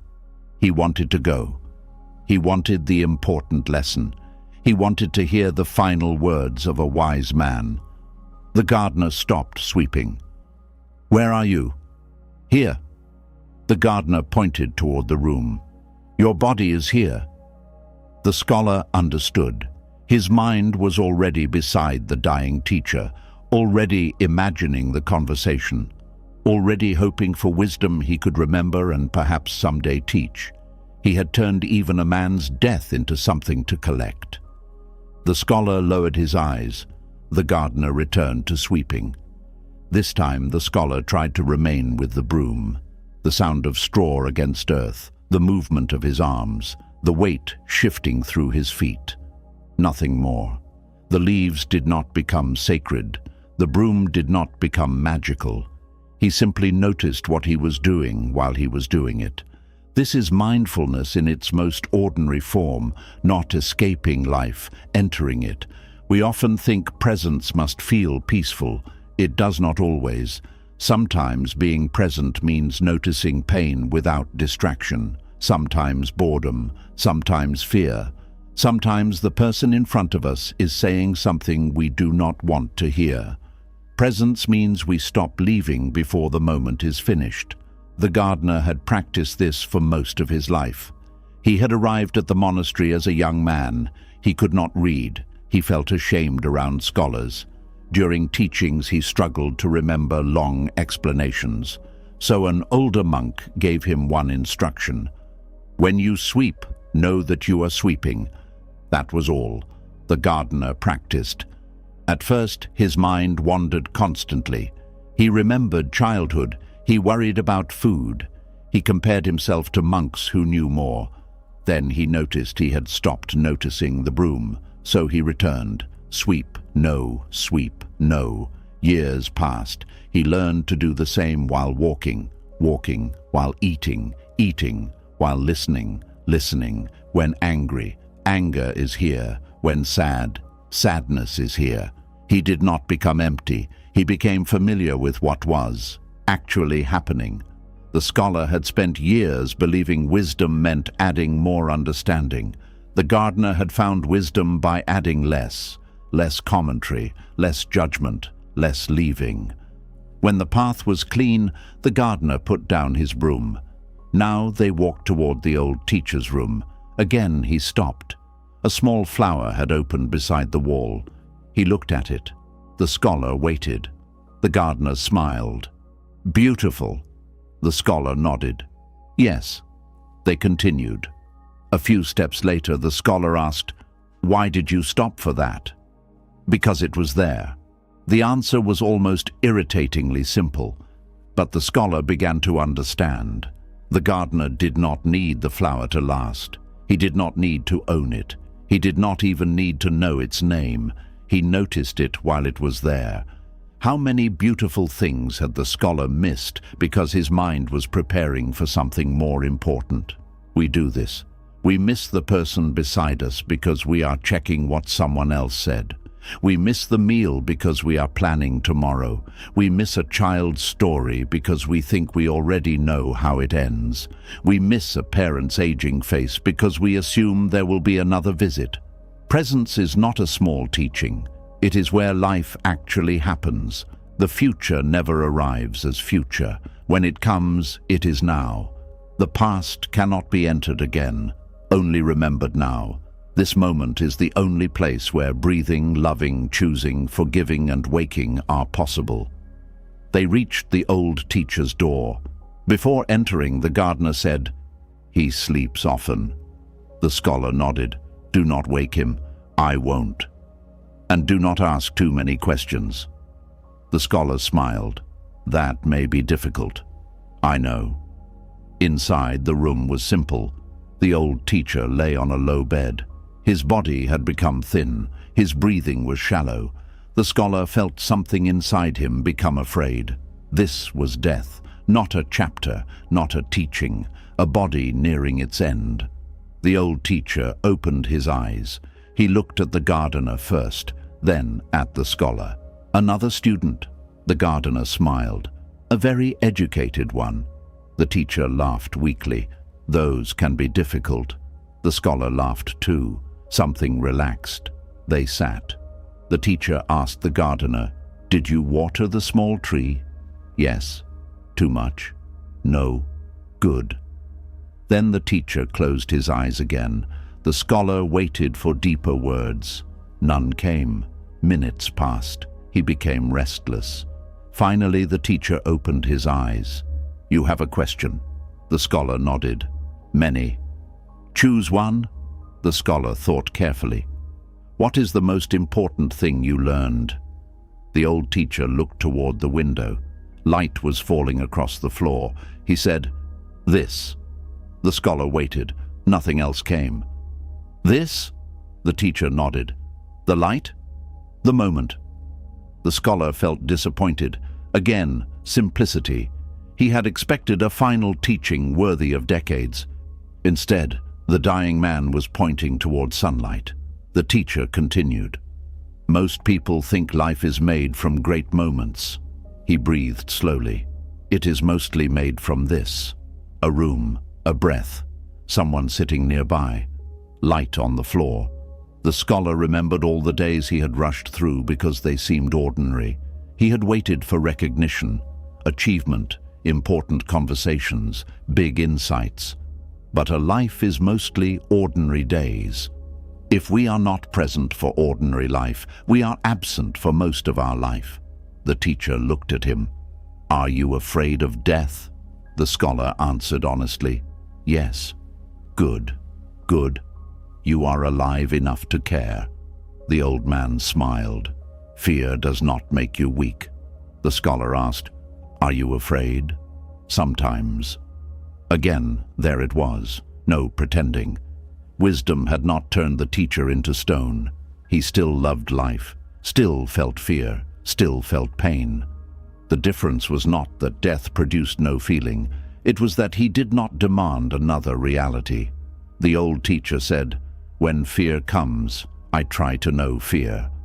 When pain comes, pain. When someone visits, visitor. When I can taste tea." He smiled. "Death has not arrived yet." The scholar became quiet. That sentence entered him completely. Death had not arrived yet. The teacher was dying, but right now he was alive. How easily we allow the future to steal the present. We fear a loss before it happens. We rehearse an ending. We begin grieving days that still belong to us. The teacher refused to die early inside his own mind. When he was alive, he would be alive. When death came, it would come. The gardener adjusted the blanket around him. The teacher looked up. "Thank you." The gardener smiled. No dramatic exchange, no final secret, only gratitude for a blanket. The scholar suddenly understood why the gardener had made him sweep first. Without presence, he would have missed all of this while waiting for wisdom. The teacher became tired. They left him to sleep. Outside, the gardener returned to his work. The scholar followed. He no longer asked why. That evening, the dying teacher requested that they return the next morning. "He wants to speak to you again," the gardener said. The scholar felt honored. Then the gardener added, "Do not prepare." The scholar laughed. That was exactly what he had been about to do. He slept poorly, not from anxiety, from awareness. For the first time in years, every sound seemed close. Night insects, wind, his own breathing. The next morning he entered the teacher's room again. The old man was weaker. A few disciples had gathered around him.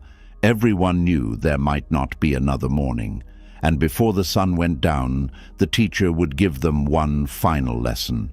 Not about how to hold on to happiness, but about why trying to hold anything forever is what makes the heart afraid. The old teacher asked them to open the window. The gardener did. Cool air entered the room. Outside, leaves were falling from a large tree, one at a time, then several together. The old teacher watched them. He smiled. The scholar noticed. "Why are you smiling?" The teacher looked toward the leaves. "They are doing very well." The scholar almost laughed. "They are dying. They are falling. Isn't that the same?" "Not exactly." The teacher breathed slowly. "A leaf does not fail because autumn comes." The room became quiet. A leaf grows, it opens, it receives sunlight. Wind moves through it. Rain touches it. Then, one day, its color changes. It falls. Nothing has gone wrong. The scholar looked at the teacher's thin body. He understood what the old man was saying, but understanding it with another person's body in front of him was different from reading it. The teacher continued, "We call change tragedy when we expected permanence." No one spoke. His disciples had known him for years. Some had arrived as children. He had taught them, corrected them, comforted them, annoyed them, made them laugh. Now they wanted him to remain. Of course they did. Love wants another day, another conversation, another meal, one more question, one more chance to say what we forgot to say. The Buddhist teaching of impermanence does not remove this longing. It asks us to see it clearly. The scholar asked, "How do we let someone go when we do not want them to leave?" The teacher smiled. "You do not have to want it." That answer surprised everyone. Acceptance is not preference. He paused to breathe. You can wish something were different and still see what is true. This was important. People sometimes confuse peace with approval. If I accept this illness, does that mean I want it? If I accept that someone left, does that mean I agree? If I accept aging, am I giving up? No. Acceptance means reality no longer has to fight our denial at the same time it is already happening. The teacher was dying. He did not prefer death. He loved mornings, tea, rain, his students, the garden. He would have accepted another year gladly, but another year had not been offered, so he was meeting this day. The scholar asked, "Are you sad?" "Yes." Again, no pretending. "What are you sad about?" "Leaving people I love." The gardener looked down. The teacher noticed. "And they are sad to lose me." He smiled. "This is a good problem." The scholar frowned. "Good?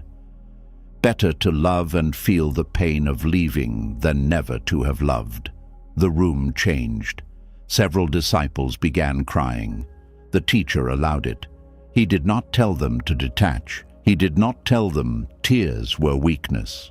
Buddhist non-attachment is not the absence of love. It is love without the impossible demand that the loved thing never change. This kind of love is difficult. It says, "I care deeply, and I know I cannot own you. Not your body, not your future, not your life. I can only meet you while our lives meet." The teacher looked at the falling leaves again. "Do you know why people fear endings?" The scholar answered, "Because we lose what makes us happy." "Sometimes," the teacher continued, "but also because we think happiness belonged to the thing." The scholar listened closely. The person, the place, the season, the body. We say, "That made me happy." And when it changes, we think happiness has been taken away forever. He closed his eyes. But happiness was never trapped inside one form. The scholar thought about this. A child grows. The happiness of holding a small child ends, but another kind can appear. A friend moves away. The daily friendship changes, but gratitude remains. A teacher dies. His voice disappears. But the way he taught us to live can continue in our actions. Forms end. Love changes shape. The old teacher said, "Do not confuse change with emptiness." A leaf falls, space appears, then another season comes. This does not mean every loss is replaced. Some people are never replaced. They should not be. But life continues, creating moments we cannot see while standing inside grief. The teacher's voice became weaker. He asked for water. The gardener helped him drink. Then the teacher looked at each person in the room, one by one, not hurried, present. The scholar felt as if the old man was saying goodbye without needing the word. Finally, the teacher looked at him. "You know many teachings." The scholar smiled through tears. "So I have been told." "Which one will you keep?" The scholar hesitated. The teacher laughed softly. "Careful." The scholar remembered the monk who had become attached to a bowl. He understood the trap. "Maybe none." The teacher smiled. "Better." Then he said, "Live them." The scholar lowered his head. That was the instruction. Not collect them, not repeat them. Live them. Impermanence should make us kinder now. Compassion should change how we speak now. Mindfulness should bring us into this breath now. Generosity should open the hand now. Wisdom that never reaches behavior is still waiting to become wisdom. The teacher closed his eyes. For a while his breathing continued, then became slower. The gardener sat beside him. No one moved. The scholar noticed fear, then sadness, then resistance. Please, not yet. He saw each one. He did not chase them away. The old teacher breathed in, breathed out. There was a long pause. Then another breath. Then stillness. No thunder, no sign. The leaves continued falling.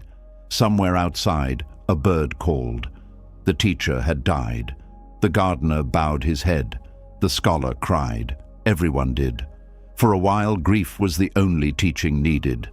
Later, they carried the teacher's body away. The room became empty. The scholar returned the following morning. He expected the emptiness to feel unbearable. It did hurt. But sunlight entered through the same window. The tree was still there. The gardener was watering plants.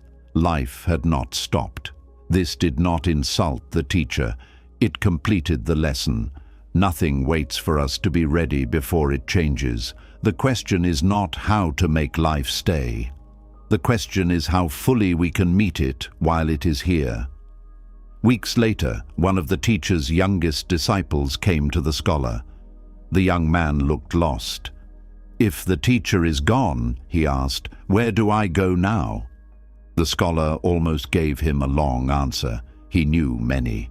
Then he remembered the gardener, the river, the falling leaves. He said, "Come walk with me."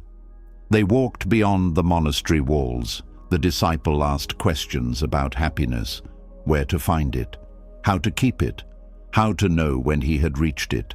The scholar listened. He recognized the hunger. He had carried it too. And as they walked, the young disciple was about to discover what every person in these stories had been circling from the beginning. Happiness had never been waiting at the end of the road. The young disciple walked beside the scholar. His name was Kiran. He had entered the monastery years earlier because he wanted peace. That was how he explained it. But beneath that answer was another one. He wanted to stop hurting. His childhood had been difficult. His parents fought. His father left. His mother worked constantly. Kiran grew up believing happiness belonged to other people, families that stayed together, people with money, people who did not worry, people whose lives seemed easier. When he found Buddhism, he thought he had finally found the road to permanent happiness. Meditate enough, understand enough, let go enough, become wise enough. Then pain would stop. Then he would arrive.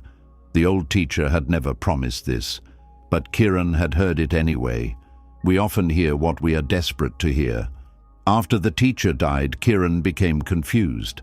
How could someone so wise still grow sick? How could someone peaceful still die? How could the disciples understand impermanence and still cry? Had they failed? The scholar understood the question because he had once asked it differently. He and Kiran walked through the village. They passed a woman hanging clothes, children arguing over a toy, a man repairing a wheel, an elderly couple sharing fruit beneath a tree. Life everywhere. Messy, unfinished. Kiran asked, "Where are we going?" The scholar answered, "Nowhere important." Kiran frowned. He wanted an answer. The scholar smiled. He recognized himself. They reached the market. Near one wall, an old beggar was sleeping in the shade. Kiran said, "He looks peaceful." The scholar stopped. Something about the scene reminded him of a story he had heard. A wealthy merchant once saw a beggar sleeping more peacefully than men who owned palaces. One life had touched another, then another, without anyone seeing the whole chain.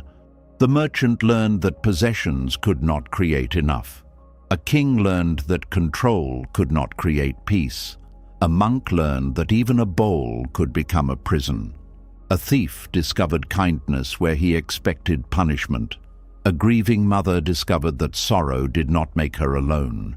An angry son learned that hatred burns the hand carrying it. A farmer stopped rushing to call every event lucky or unlucky.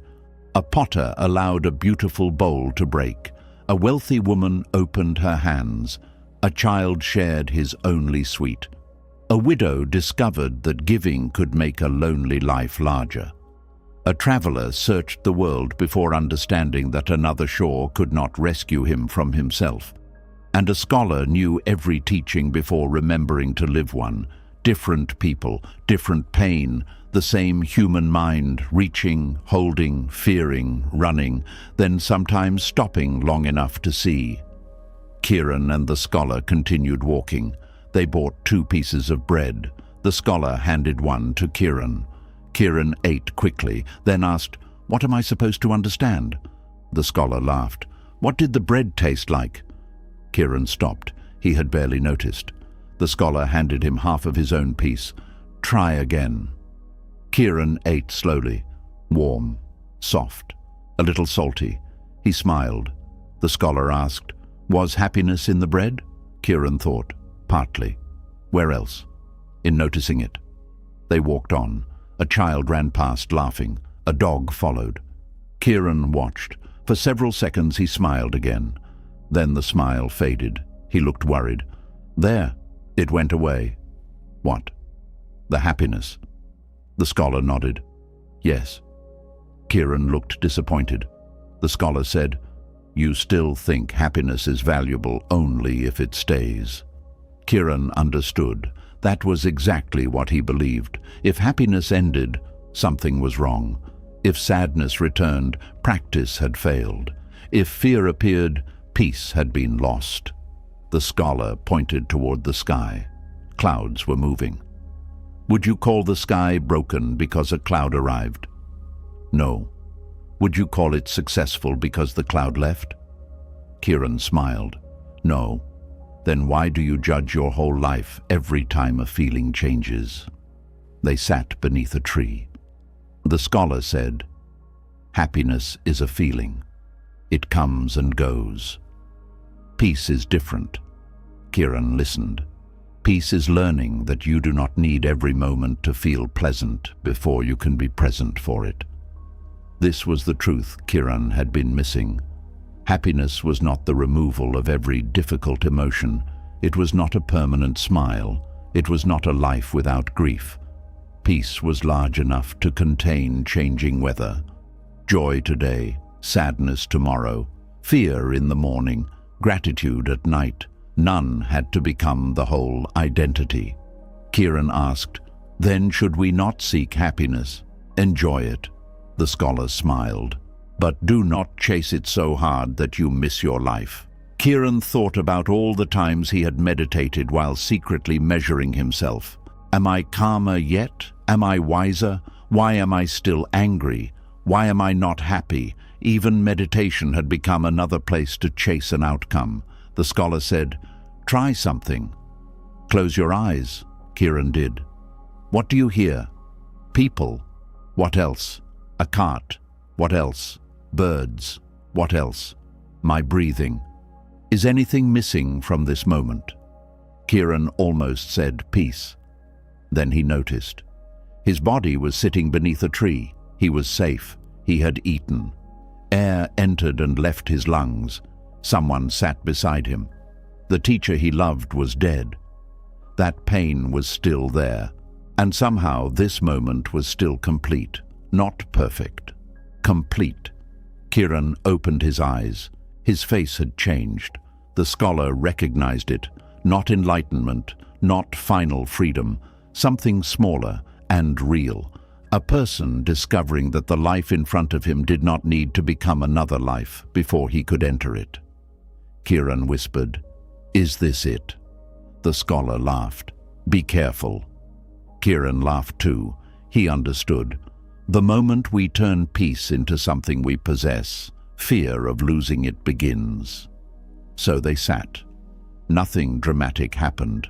That was the point. For years, Kiran had imagined happiness would arrive with a great understanding. Perhaps bells would ring inside him. Perhaps all questions would stop.